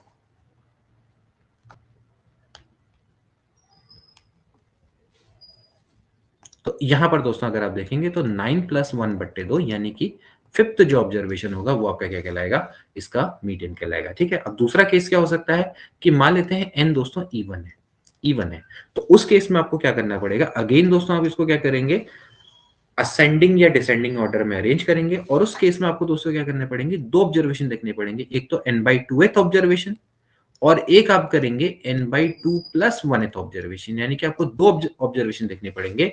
और देन दोस्तों आपने क्या करना पड़ेगा, उनका अर्थमेटिक मीन निकालेंगे, तो वही आपका क्या होगा, मीडियन होगा। तो आप क्या करेंगे, अर्थमेटिक मीन निकालेंगे किसका, n/2th observation plus n/2+1th observation का, डिवाइडेड बाय क्या कर देंगे, 2 कर देंगे। तो ये आप निकालेंगे तो ये एक्चुअली क्या मिल देगा आपको, मीडियन देगा। ये आप इस तरह से मीडियन निकालेंगे, ठीक हो गया। ये दोस्तों आपका तरीका रहता है, ठीक है ना। अब तीसरा जो तरीका है, तीसरे केस में क्या होता है कि आपको मान लेते हैं कि x1 x2 से लेकर xn तो डेटा साथ में दिया हुआ है और आपको साथ में फ्रीक्वेंसी भी दी हुई है। भाई ऐसा भी तो हो सकता है ना कि फ्रीक्वेंसी भी दी हो, तो उस केस में हम क्या करेंगे, इस केस में दोस्तों हम क्या करेंगे, कम्युलेटिव फ्रीक्वेंसी का यूज करेंगे। ठीक है ना। कम्युलेटिव फ्रीक्वेंसी क्या होती है दोस्तों कि आपके पास मान लेते हैं x1 x2 से लेकर xn आपके पास डेटा दिया हुआ है और आपके पास फ्रीक्वेंसी दी हुई है fn। तो आप क्या करेंगे, कम्युलेटिव फ्रीक्वेंसी में लेस देन और मोर देन की फ्रीक्वेंसी बनाते हैं। तो लेस देन में आप क्या करते हैं, ऊपर से फ्रीक्वेंसी को आप इस तरह से ऐड करते हुए चले जाएंगे। ठीक है ना। f1 को f2 के संग ऐड किया, अगला हो जाएगा f1 plus f2 plus f3 और लास्ट में आपका क्या हो जाएगा, सारी फ्रीक्वेंसी का सम यानी कि n। तो आपका जो काम रहेगा सारी फ्रीक्वेंसी की कम्युलेटिव फ्रीक्वेंसी निकालना और उसके बाद दोस्तों आप क्या निकालेंगे, n/2 निकालेंगे, यानी कि उस फ्रीक्वेंसी का आधा कर देंगे। अब वो जिस कम्युलेटिव फ्रीक्वेंसी के अंदर आएगी उसके सामने वाला जो ऑब्जर्वेशन होगा वो आपका मीडियन कहलाएगा। इसका भी अभी मैं आपको सारे के सारे एग्जांपल करवाऊंगा, उससे आपको दोस्तों ज्यादा अच्छे से समझ में आएगा। ठीक है ना। तो पहले काम करते हैं, थोड़ा कुछ एग्जांपल देख लेते हैं, फिर उससे आपको ज्यादा अच्छे से समझ में आएगा। ठीक है। जैसे फॉर एग्जाम्पल हम देखते हैं कि मान लेते हैं आपके पास डेटा है। पहले हम बात करेंगे मीडियन निकालने की, जिसमें हमारे पास जो डेटा है इस तरह से है। देखिए क्या है, 43, 75, 48, 53 और 72। ठीक है ना। आपको क्या करना है, इसका मीडियन निकालना है। तो आप इसको मीडियन निकालने के लिए पहले क्या करेंगे, इसको अरेंज करेंगे असेंडिंग ऑर्डर में, सबसे छोटे से सबसे बड़ा 43, उसके बाद आप देख सकते हैं 48 है, फिर 53 है, फिर 72 है एंड देन 75 है। 1 2 3 4 5, यानी कि 5 प्लस 1/2th जो ऑब्जर्वेशन होगा, यानी कि थर्ड ऑब्जर्वेशन, ये थर्ड ऑब्जर्वेशन इसका क्या कहलाएगा, मीडियन कहलाएगा। ठीक है ना। आपने सिंपली करना क्या है, इस तरह से डेटा को अरेंज कर देना है। ठीक है ना। इसी तरह से अगर आप मान लेते हैं दूसरा डेटा है, मान लेते हैं आपके पास इस तरह से है 3 5 1 2 4 6 0 2 2 3। मान लेते हैं आपके पास ये डेटा है और आप दोस्तों इसका क्या करना चाहते हैं, मीडियन निकालना चाहते हैं। तो आप इसको कैसे निकालेंगे, सबसे पहले आप दोस्तों क्या करेंगे, इसको अरेंज करेंगे। अरेंज कैसे कैसे करेंगे, सबसे पहले आप इसको ऐसे लिखेंगे 0 1 2 2 2, ये हो जाएगा 3 3 4 5 6, है ना। अब आपके पास टोटल डेटा 1 2 3 4 5 6 7 8 9 10, ये आपका 10 टोटल नंबर ऑफ डेटा है। तो आपको क्या करना पड़ेगा, 10/2th term plus 10/2 plus 1th term का एवरेज आपको लेना पड़ेगा। ठीक है ना। यानी कि फिफ्थ और सिक्स टर्म, ये आपका फिफ्थ टर्म है और ये आपका सिक्स टर्म है। तो 1 2 3 4 5, ये आपका फिफ्थ टर्म और ये सिक्स टर्म, यानी कि 2 + 3/2 करना पड़ेगा। यानी कि कितना हो जाएगा, 5/2, यानी कि 2.5 दोस्तों इसका क्या कहलाएगा, मीडियन कहलाएगा। ओके। इस तरह से दोस्तों हम इसको निकाल सकते हैं। ठीक हो गया। तो ये तो हो गई हमारी दो टेक्निक। अब तीसरी टेक्निक से हम क्या करेंगे, जिसमें हमारे पास क्या होगा, ग्रुप डेटा होगा। ठीक है। ज्यादातर क्वेश्चन क्या आता है, ग्रुप डेटा वाला आता है। ठीक है। तो ग्रुप डेटा में दोस्तों हमारे पास क्या है कि मान लेते हैं हमें फ्रीक्वेंसी डिस्ट्रीब्यूशन दिया हुआ है और हमें क्या करना है, मीडियन निकालना है। तो लेट मान लेते हैं कि जैसे क्वेश्चन है, क्वेश्चन में हमें दोस्तों मीडियन दिया हुआ है, मतलब कि सॉरी हमें क्या कहते हैं, फ्रीक्वेंसी दी हुई है। मान लेते हैं हमारे पास वेरिएट है XI और हमें फ्रीक्वेंसी दी हुई है, मान लेते हैं 0 1 2 3 4 5 6 मान लेते हैं। और हमें साथ में क्या दी हुई है, फ्रीक्वेंसी दी हुई है। फ्रीक्वेंसी मान लेते हैं ये है 15 24 18 12 8 2 और 1। ठीक है। अब मुझे क्या करना है, इसका मीडियन निकालना। और ध्यान रखना है कि इस तरह का क्वेश्चन आपको जरूर देखने को मिलेगा, चाहे स्टैटिस्टिकल ऑफिसर का एग्जाम हो, उसमें आपको ये क्वेश्चन 100% देखने को मिलेगा, मीडियन निकालने वाला। ठीक है ना। तो इसको आप किस तरह से करेंगे, सबसे पहले आप क्या निकालेंगे, कम्युलेटर फ्रीक्वेंसी निकालेंगे। कम्युलेटर फ्रीक्वेंसी में आप क्या करेंगे, ऐड करते हुए चले जाएंगे। ठीक है। लेस देन वाली निकालेंगे। तो कैसे करते हैं, ऊपर से ऐड 15, तो 15 ही होगा, फिर 15 + 24 कर देंगे, तो 5 4 9 2 और 1 3। फिर आप इसमें ऐड करेंगे 39 में आप क्या करेंगे, 18 को ऐड करेंगे, तो आपका कितना हो जाएगा भाई, ये हो जाएगा 57। ठीक है। फिर इसके बाद इसमें 12 को ऐड करेंगे तो हो जाएगा 9 5 और 1 कितना हो गया 6, यानी कि 69। फिर इसमें 8 को ऐड करेंगे, यानी कि हो जाएगा भाई 9 8 17 77। फिर इसके बाद हो जाएगा 79 और ये हो जाएगा आपका 79 + 1 80। तो एक्चुअली ये क्या हो गया, n हो गया। इसी को हम क्या बोलेंगे, n। अब दोस्तों हमारा काम क्या रहेगा, n/2 को फाइंड आउट करना। What is n/2, that is 40। तो जो 40 है दोस्तों वो कहां पर आपको दिखाई देगा, जो सबसे लेटेस्ट हो। ये 39 है तो 39 से 57 के बीच में दोस्तों आपका क्या होगा, 40 रहा होगा। जो जस्ट 40 से बड़ा है उसको लेना है। ये इसका मतलब समझ लीजिए कि 15 तक का डेटा, ये क्या है 39 तक का डेटा, मतलब कि 0 से 39 तक का। ये है 0 से 57 तक का, तो 0 से 57 में बीच में क्या आएगा, 40 भी आएगा यहाँ पर। यहाँ पर 39 तक ही है तो यहाँ पर क्या आएगा, 40 तक आएगा, यानी कि इसके जस्ट सामने वाला ये आपका क्या हो गया, मीडियन हो गया। तो मीडियन आपका कितना हो गया, 2 हो गया। ठीक है, ऐसे करके दोस्तों आप क्या कर सकते हैं, आसानी से फाइंड आउट कर सकते हैं। ठीक है, तो ये दोस्तों आपका क्या हो गया, मीडियन निकालने का तरीका। ठीक है,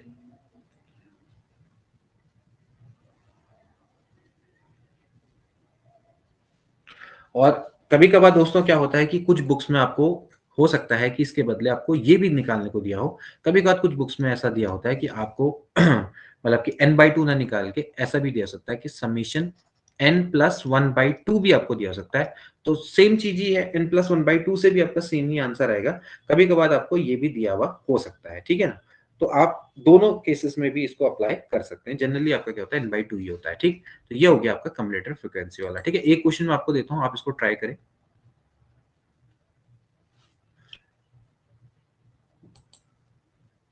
देखो ऐसा है ना, बिल्कुल ऑड हो। देखो ऐसा है ना कि कई बुक्स में क्या होता है कि आपका इवन डेटा हो चाहे ऑड डेटा हो, जैसे ये वाला n+1/2 ये आपका ऑड वाले डेटा में यूज कर लेना, ये वाला आपका इवन डेटा में यूज कर लेना। ठीक है ना, जनरली आपका क्या होता है कि कई जगह पे n+1/2 दोनों में यूज किया जाता है, कई जगह पे n/2 दोनों में यूज किया जाता है। मतलब अगर आप n/2 करते मान लेते अगर 81 होता तो कितना होता, 40.5 हो जाता।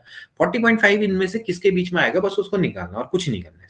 ठीक है ना, तो वो दोनों में यूज हो जाता है। कई के बाद क्या होता है कि हम ऑड वाले में n+1/2 यूज करते हैं और इवन वाले में n/2 यूज करते हैं। ठीक है, आप दोनों में कोई भी यूज कर सकते हैं, ज्यादा डिफरेंस इसमें नहीं आता। वो अलग अलग बुक्स में दिखता है। कई आईसीएससी की बुक्स में आपको n+1/2 दिखेगा, अगर आप एनसीईआरटी को पकड़ोगे तो वहां पर n/2 निकालने को बोलते हैं। वो अपनी अपनी स्टार्सियन मेथड है और कुछ नहीं। ठीक है, अच्छा अब एक काम करेंगे, एक क्वेश्चन आप निकालेंगे। क्वेश्चन मैं आपको दे रहा हूँ, वेट दिया हुआ है और नंबर ऑफ स्टूडेंट दिए हुए हैं, फ्रीक्वेंसी दी हुई है। आप इसका क्या करें, मीडियन निकाल के लिखा है 46, 48, 50, 52, 53, 54 एंड 55। और यहाँ पर आपको दिया हुआ है 7, 5, 8, 12, 10, 2, 1। इसका मीडियन निकाल के बताओ जरा।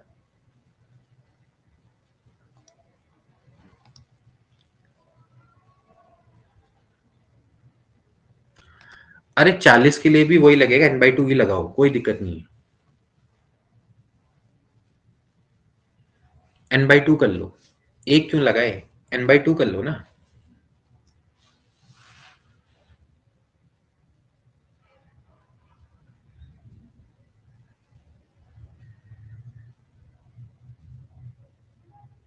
ठीक है, और ध्यान रख लो, एक काम करना तुम, आपसे जब नीचे आपका ऑड डेटा है तो आप n+1/2 कर लेना, जब इवन डेटा है तो n/2 कर लेना, बस। ठीक है,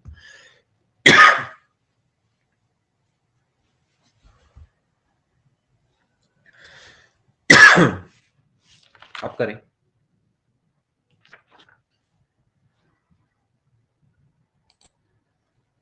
कितना आया, 52 आ रहा, सभी का आ रहा। चलिए ठीक है, ठीक हो गया।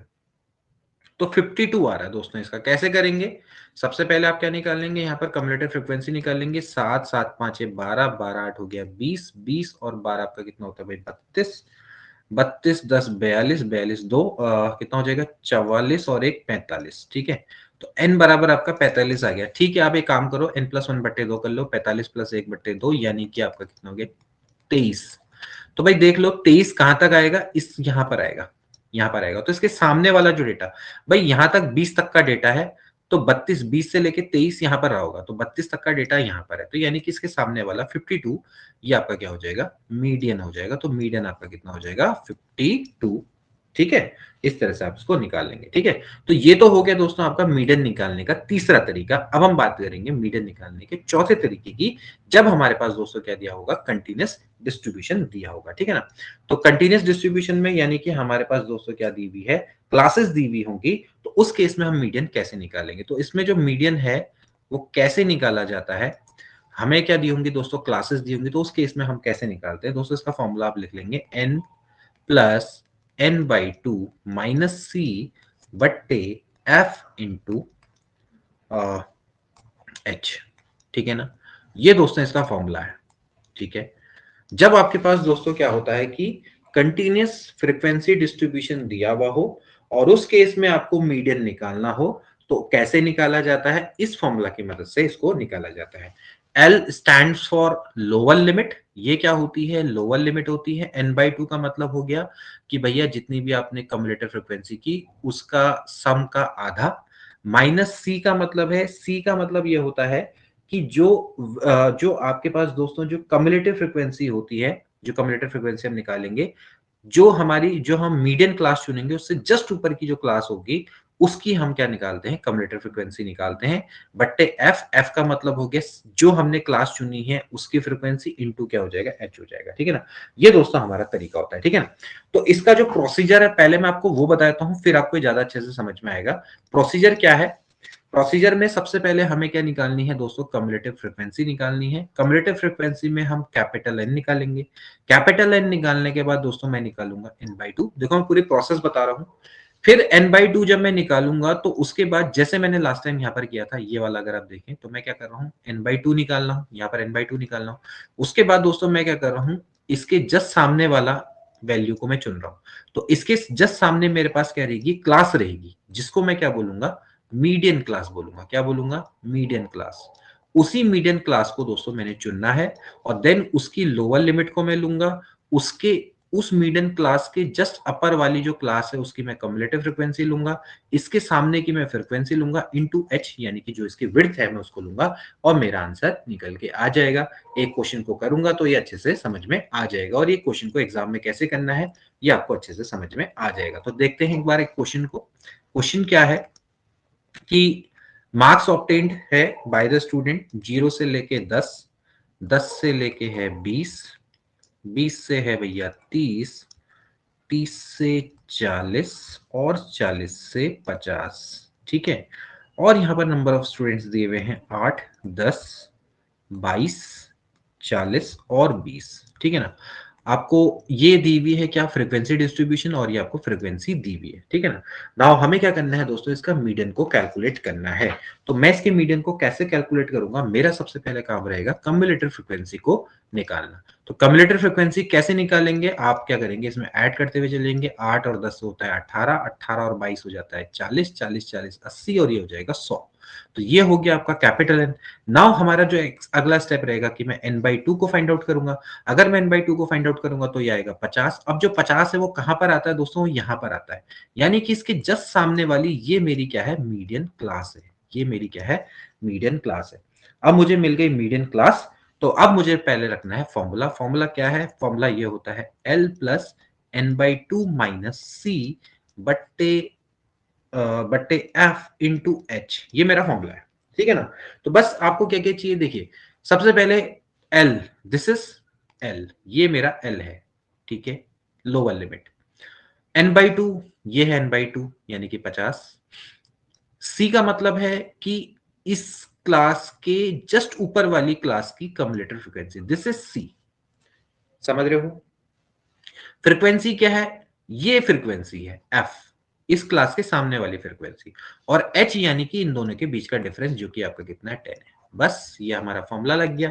फॉर्मूला लगा दो, यहां पर से एल कितना हो जाएगा, लोअर लिमिट आपकी देखो 30 प्लस 50 माइनस सी का मतलब है 40 बट्टे एफ, एफ का मतलब है 40, अच्छा वो दोनों 40 है ना, और इनटू ये हो जाएगा 10। ठीक, इसको सॉल्व करो, आपके पास आंसर निकल के आ जाएगा। तो देखो क्या आंसर आएगा, इसको काटेंगे काटेंगे 30 प्लस 10, सॉरी ये 10 है ना, ये हो जाएगा, हाँ ये 10/4 होगा ना, 10/4। तो 2 पंजे 10, 2 दूनी 4, यानी कि 2.5 ये हो गया 32.5 आवर मीडियन। ठीक है भाई, तो ऐसे करके आपने इसको निकालना है 32.5। ठीक है, इस तरह से आप इसका निकाल लेंगे।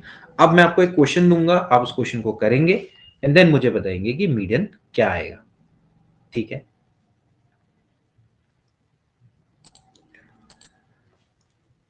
एक क्वेश्चन मैं आपको दे रहा हूं, क्वेश्चन ध्यान से, पहले क्वेश्चन को ध्यानपूर्वक करेंगे देन आपको समझ में आएगा।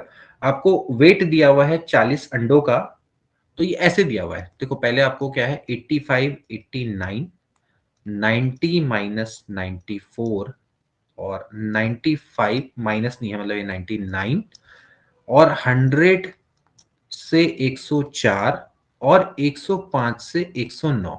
ठीक है, ये क्या है, इंक्लूसिव डेटा है। तो मैंने आपको पहले बताया इंक्लूसिव है, तो इसको एक्सक्लूसिव में कन्वर्ट करेंगे। पहले एक बात देख लेते हैं, पहले इसको लिख लेते हैं। फ्रीक्वेंसी आपकी दी हुई है दोस्तों, फ्रीक्वेंसी है 10, 12, 12,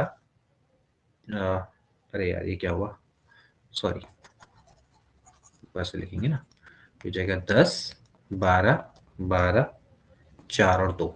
ठीक है, अब ध्यानपूर्वक देखना है, ये जो डेटा हमारे पास है वो कैसा डेटा है दोस्तों, ये एक्सक्लूसिव नहीं है, ये इंक्लूसिव है। आप देख सकते हैं ये 89 यहां पर है और यहां पर क्या है 90, समझ रहे हो ना। तो इसको हमें क्या करना होता है, एक्सक्लूसिव डेटा में कन्वर्ट करना होता है। कैसे करते हैं, बहुत आसान है, कुछ नहीं है, इन दोनों के बीच का डिफरेंस देखो, इन दोनों के बीच का डिफरेंस कितना है, 1 है। देख रहे हो ना, इन दोनों के बीच का डिफरेंस 1 है, तो कुछ नहीं करना है, 1 का बट्टे 2 कर दो, यानी कि 0.5। अब 0.5 को आपने क्या करना है, इसमें ऐड करना है और इसमें से क्या कर देना है, माइनस कर देना है, बस और कुछ नहीं। लोअर लिमिट में से 0.5 को माइनस करो, अपर लिमिट में 0.5 को ऐड कर दो, तो क्या हो जाएगा, देखो डेटा मेरे पास जो बन के आएगा, दोबारा से क्या बन के आएगा, ये हो जाएगा भैया, इसमें से 0.5 को माइनस करो तो हो जाएगा 84.05 माइनस यहां पर कितना हो जाएगा 89.5, इसमें से माइनस करो तो हो जाएगा 89.5, यहां पर सॉरी 85.5 है ना, और ये हो जाएगा, इसमें ऐड करना है 94.5, फिर इसमें 94.5 हो जाएगा, इसमें आप 99 से कितना हो जाएगा भाई, 100.5 हो जाएगा, सॉरी 99.5 होगा ना, गलत कर रहा हूँ, 99.5, इसमें से माइनस करेंगे तो 99.5 हो जाएगा, और इसमें आप क्या करेंगे, ऐड करेंगे तो 104.5, इसमें माइनस करेंगे तो 104.5 और इसमें हो जाएगा 109.5। ध्यान रखना है, लोअर लिमिट में से 0.5 सब्ट्रैक्ट करो, अपर लिमिट में 0.5 ऐड करो, ये आपने रूल अपनाना है। ठीक है, तो ये देखो, ये डेटा आपका किसमें डेटा होगी, ये आपका देखो इंक्लूसिव से क्या बन गया, एक्सक्लूसिव बन गया ना। तो बस अब आप क्या करो, 10, 12, 12, 4, 2, अब मेरे को क्या करो, मीडियन निकाल के इसका दिखाओ कि मीडियन क्या आएगा। चलिए, इसका मीडियन अब आप निकाल के बताओ। तो आपका पहला स्टेप था वो तो मैंने कर दिया है। पहला स्टेप क्या था कि इसको ऐसे कन्वर्ट करना था, और अब इसको आपने क्या करना है, इसका फाइंड आउट करना है कि भैया इसका मीडियन क्या होने वाला है। चलिए,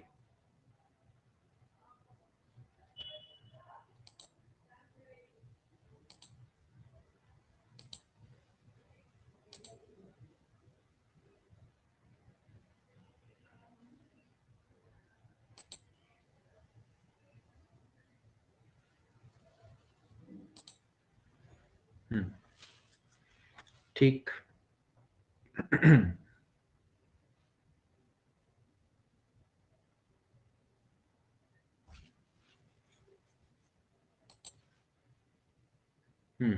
कितना आ रहा है, 93.6 आ रहा है।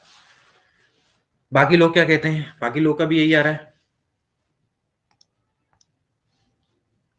अब सबसे पहले हम दोस्तों क्या करेंगे, फ्रीक्वेंसी हमें दी हुई है, कम्युलेटिव फ्रीक्वेंसी, वेरी गुड, जिनका भी 93.6 आ रहा है, very good, Raveena and Neeraj. Vicky, थोड़ा जल्दबाजी कर दी तुमने। देखो क्या होगा, 10 ये हो जाएगा 22, ये 12, 12, 24, यानी कि आपका कितना हो गया भाई, ये आपका कितना हो जाएगा 34 है ना, और ये आपका कितना हो जाएगा 34 और 4 38 और 2 कितना हो गया 40 हो गया, यानी कि आपका कैपिटल एन है वो तो 40 है। आपको क्या निकालना है दोस्तों, n/2 निकालना है, यानी कि 40/2 यानी कि 20। अब 20 देखो कहां पर फिट होगा, 20 होगा यहाँ पर फिट, यहाँ 10 तक का डेटा है, यहाँ पर 20 तक का यहाँ पर आएगा। तो आपने क्या करना है, इसके जस्ट सामने वाली क्लास यानी कि ये क्लास आपकी मीडियन क्लास है।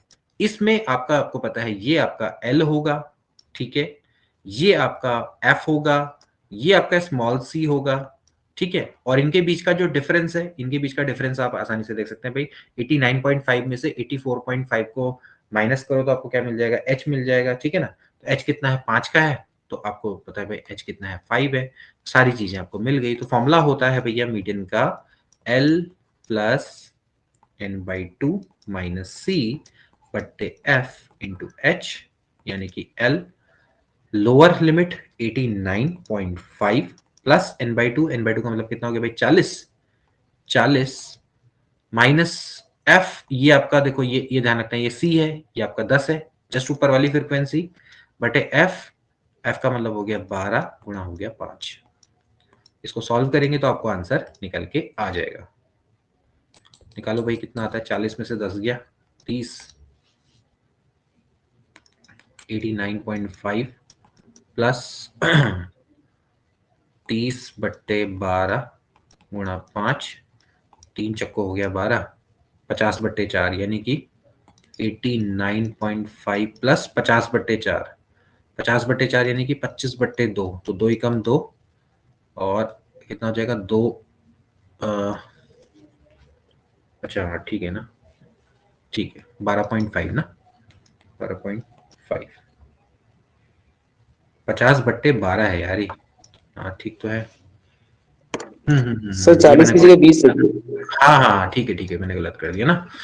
ये क्या कर दिया, ये 40, हाँ यहाँ पर गड़बड़ हो गई ना, ये n/2 था, यहाँ पर क्या होना था, 20 होना था ना, ठीक, n/2 रखना था ना, यहाँ पर हमने 40 रख दिया, तभी मैं कह रहा हूँ क्या वो, तो जाएगा ये हो जाएगा 50/12, अब ठीक है, अब सही है ना। तो 89.5 प्लस 25/6, 25/6 करो जरा कितना जाता है, 25, 6 को होता है 24, पॉइंट लगेगा, 0 बढ़ेगा, 6 कम 6, 4 बचेगा, फिर 6, नहीं 6, 6 कम 6, 4 बचेगा ना, तो यानी कि 6 छिका 36, तो 4.16 मान लेते हैं, है ना, 89.5 प्लस 4.16 या 17 जो भी मानो, ये इसको ऐड करेंगे तो आपका कितना आ रहा है, 93.67 समथिंग आ रहा है,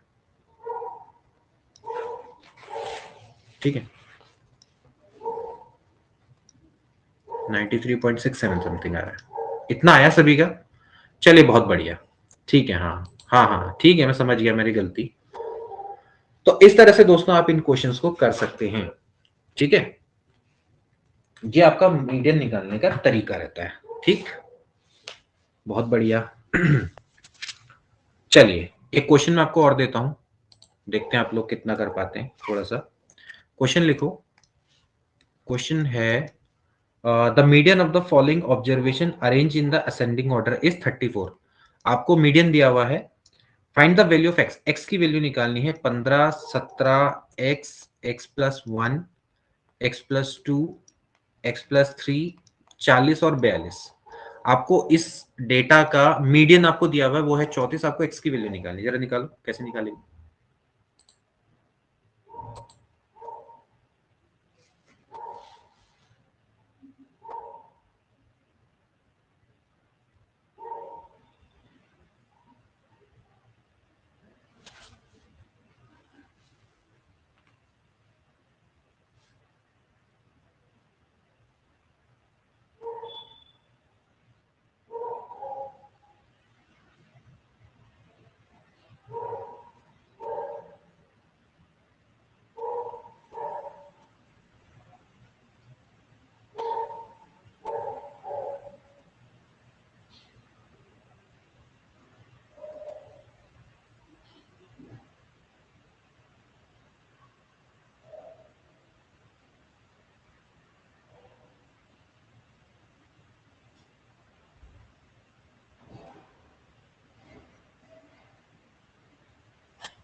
डेटा ऑलरेडी असेंडिंग ऑर्डर में अरेंज्ड है, ठीक है ना, और समझ रहे हो ना, डेटा अरेंज ऑर्डर में, असेंडिंग ऑर्डर में ऑलरेडी अरेंज्ड है, क्या आएगा बताओ, एक्स की वैल्यू क्या आएगी?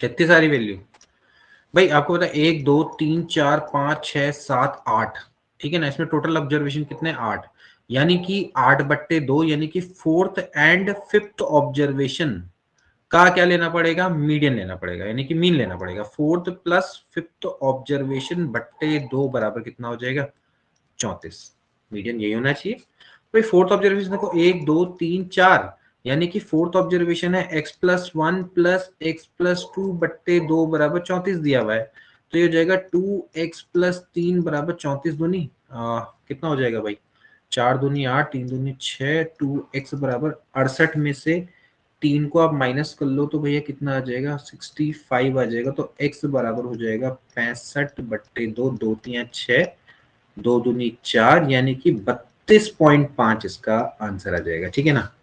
देखो कितना आ रहा है, इतना ही आ रहा है,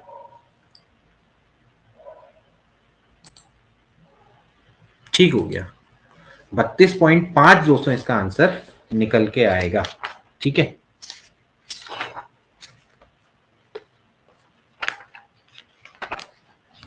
ठीक है,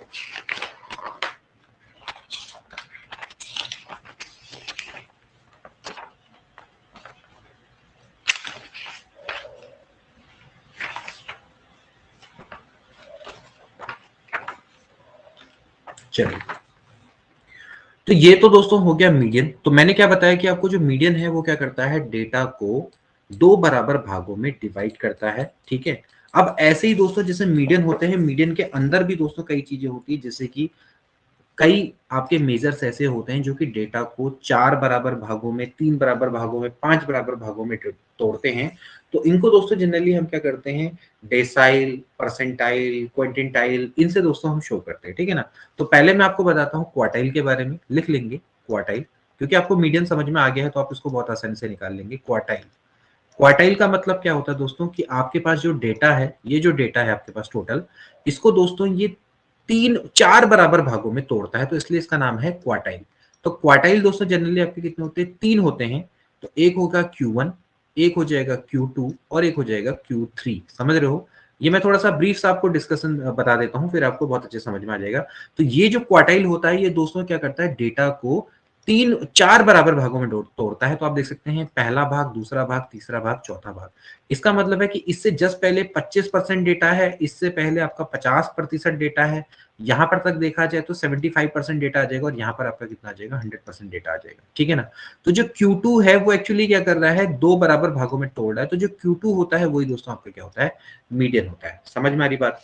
तो अगर आपको दोस्तों कोई बोलेगा भाई Q2 निकालो, तो एक्चुअली वो क्या है कि आपको मीडियन निकालने के लिए ही बोल रहा है। अगर हम बात करेंगे Q3 की, तो Q3 का मतलब है 75% डेटा का पार्ट, यानी कि जब हम Q2 करते तो हम कैसे निकालते थे दोस्तों, n/2 निकालते थे।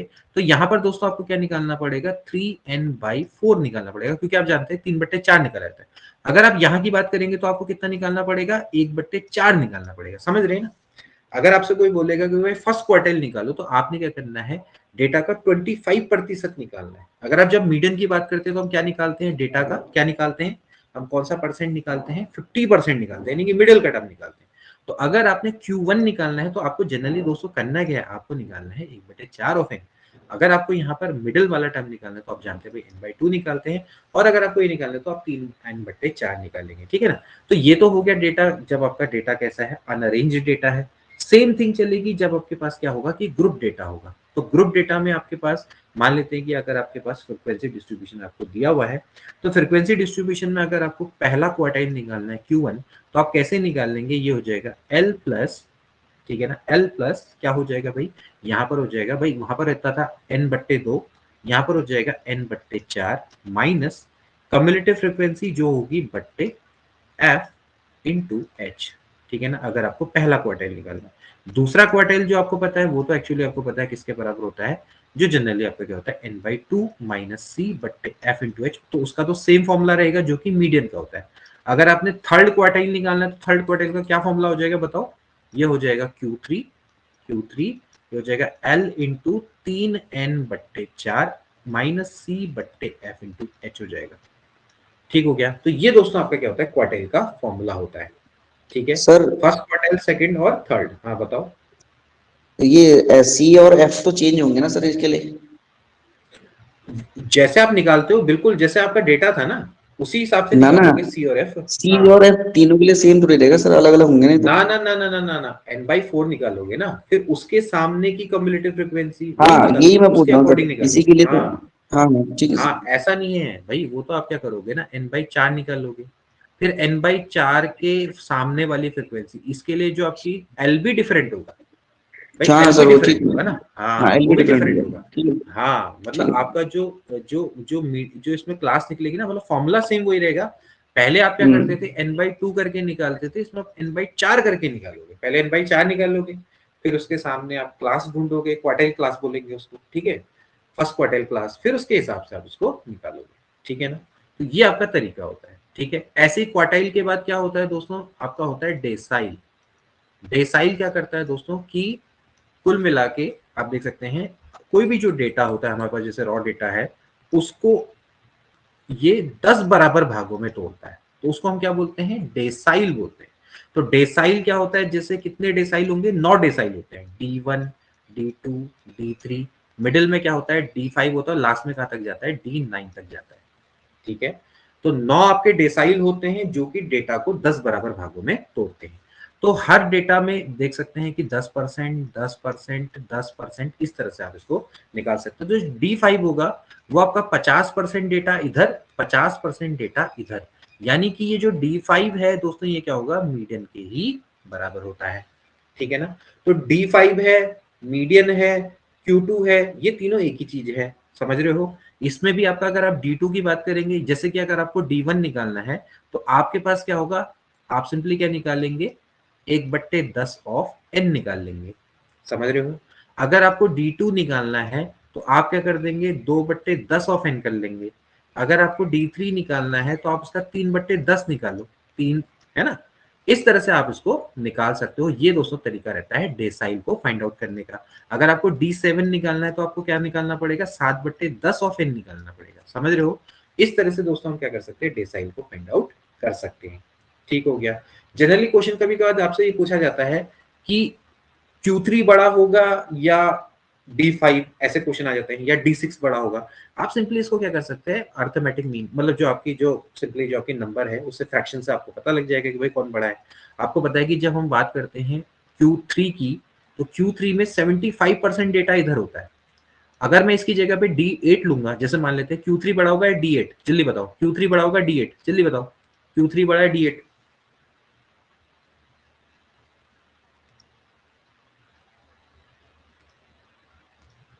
अरे जल्दी बताओ। D8 बड़ा होगा ना भाई, D8 में क्या होगा, D8 यहाँ कहीं पर होगा, D8 यहाँ कहीं पर होगा। D8 का मतलब है कि 80% का डेटा, 80% तक डेटा है ना, और जबकि जो Q3 होगा उसमें 75% तक का डेटा होगा ना। तो ऐसे करके आपने समझना है, ठीक।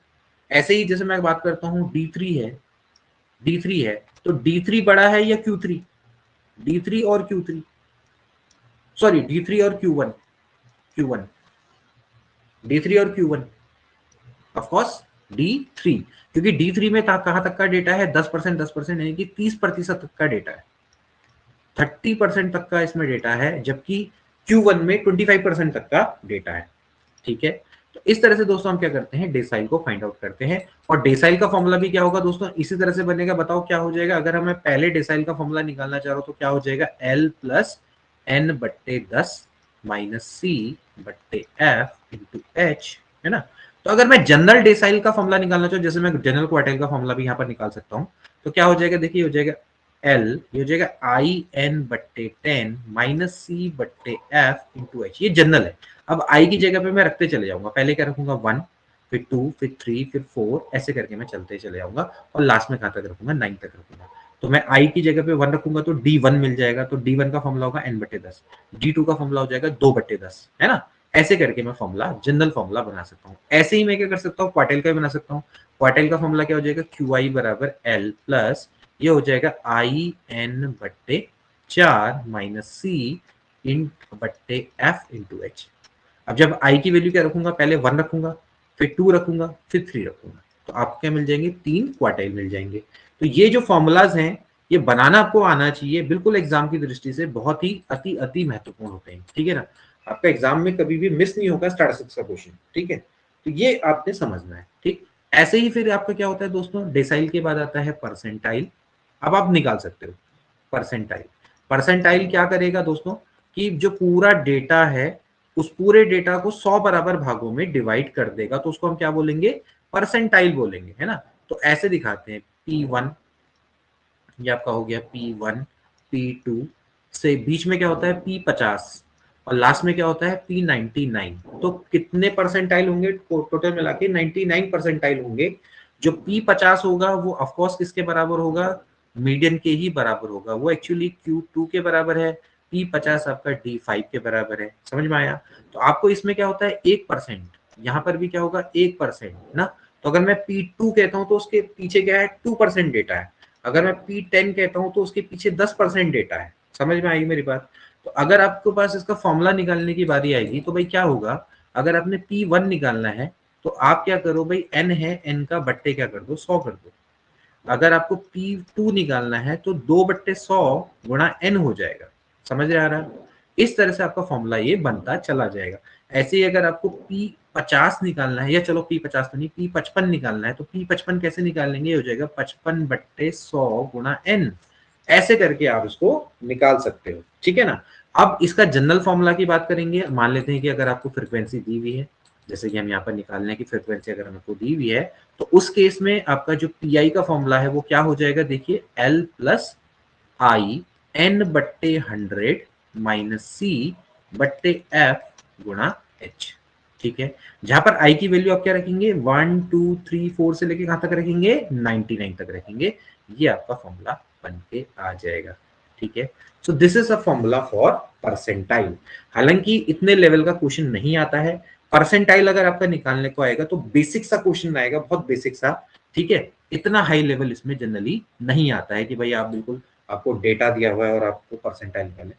जनरली आपके पास क्या होगा कि नॉर्मल सा डेटा होगा और आपसे बोलेंगे कि भाई P20 निकाल दो। P20 सिंपली क्या करना है कि जो आपको फ्रीक्वेंसी दी हुई है आपने उसका क्या कर देना है, सीधे सीधे भाई P20 अगर आपको निकालना है तो आप क्या करेंगे 20/100, यानी कि आपको 1/5 कर देना और कुछ नहीं, ठीक। इस तरह से आप दोस्तों आसानी से परसेंटाइल डेसाइल निकाल सकते हैं, ठीक है।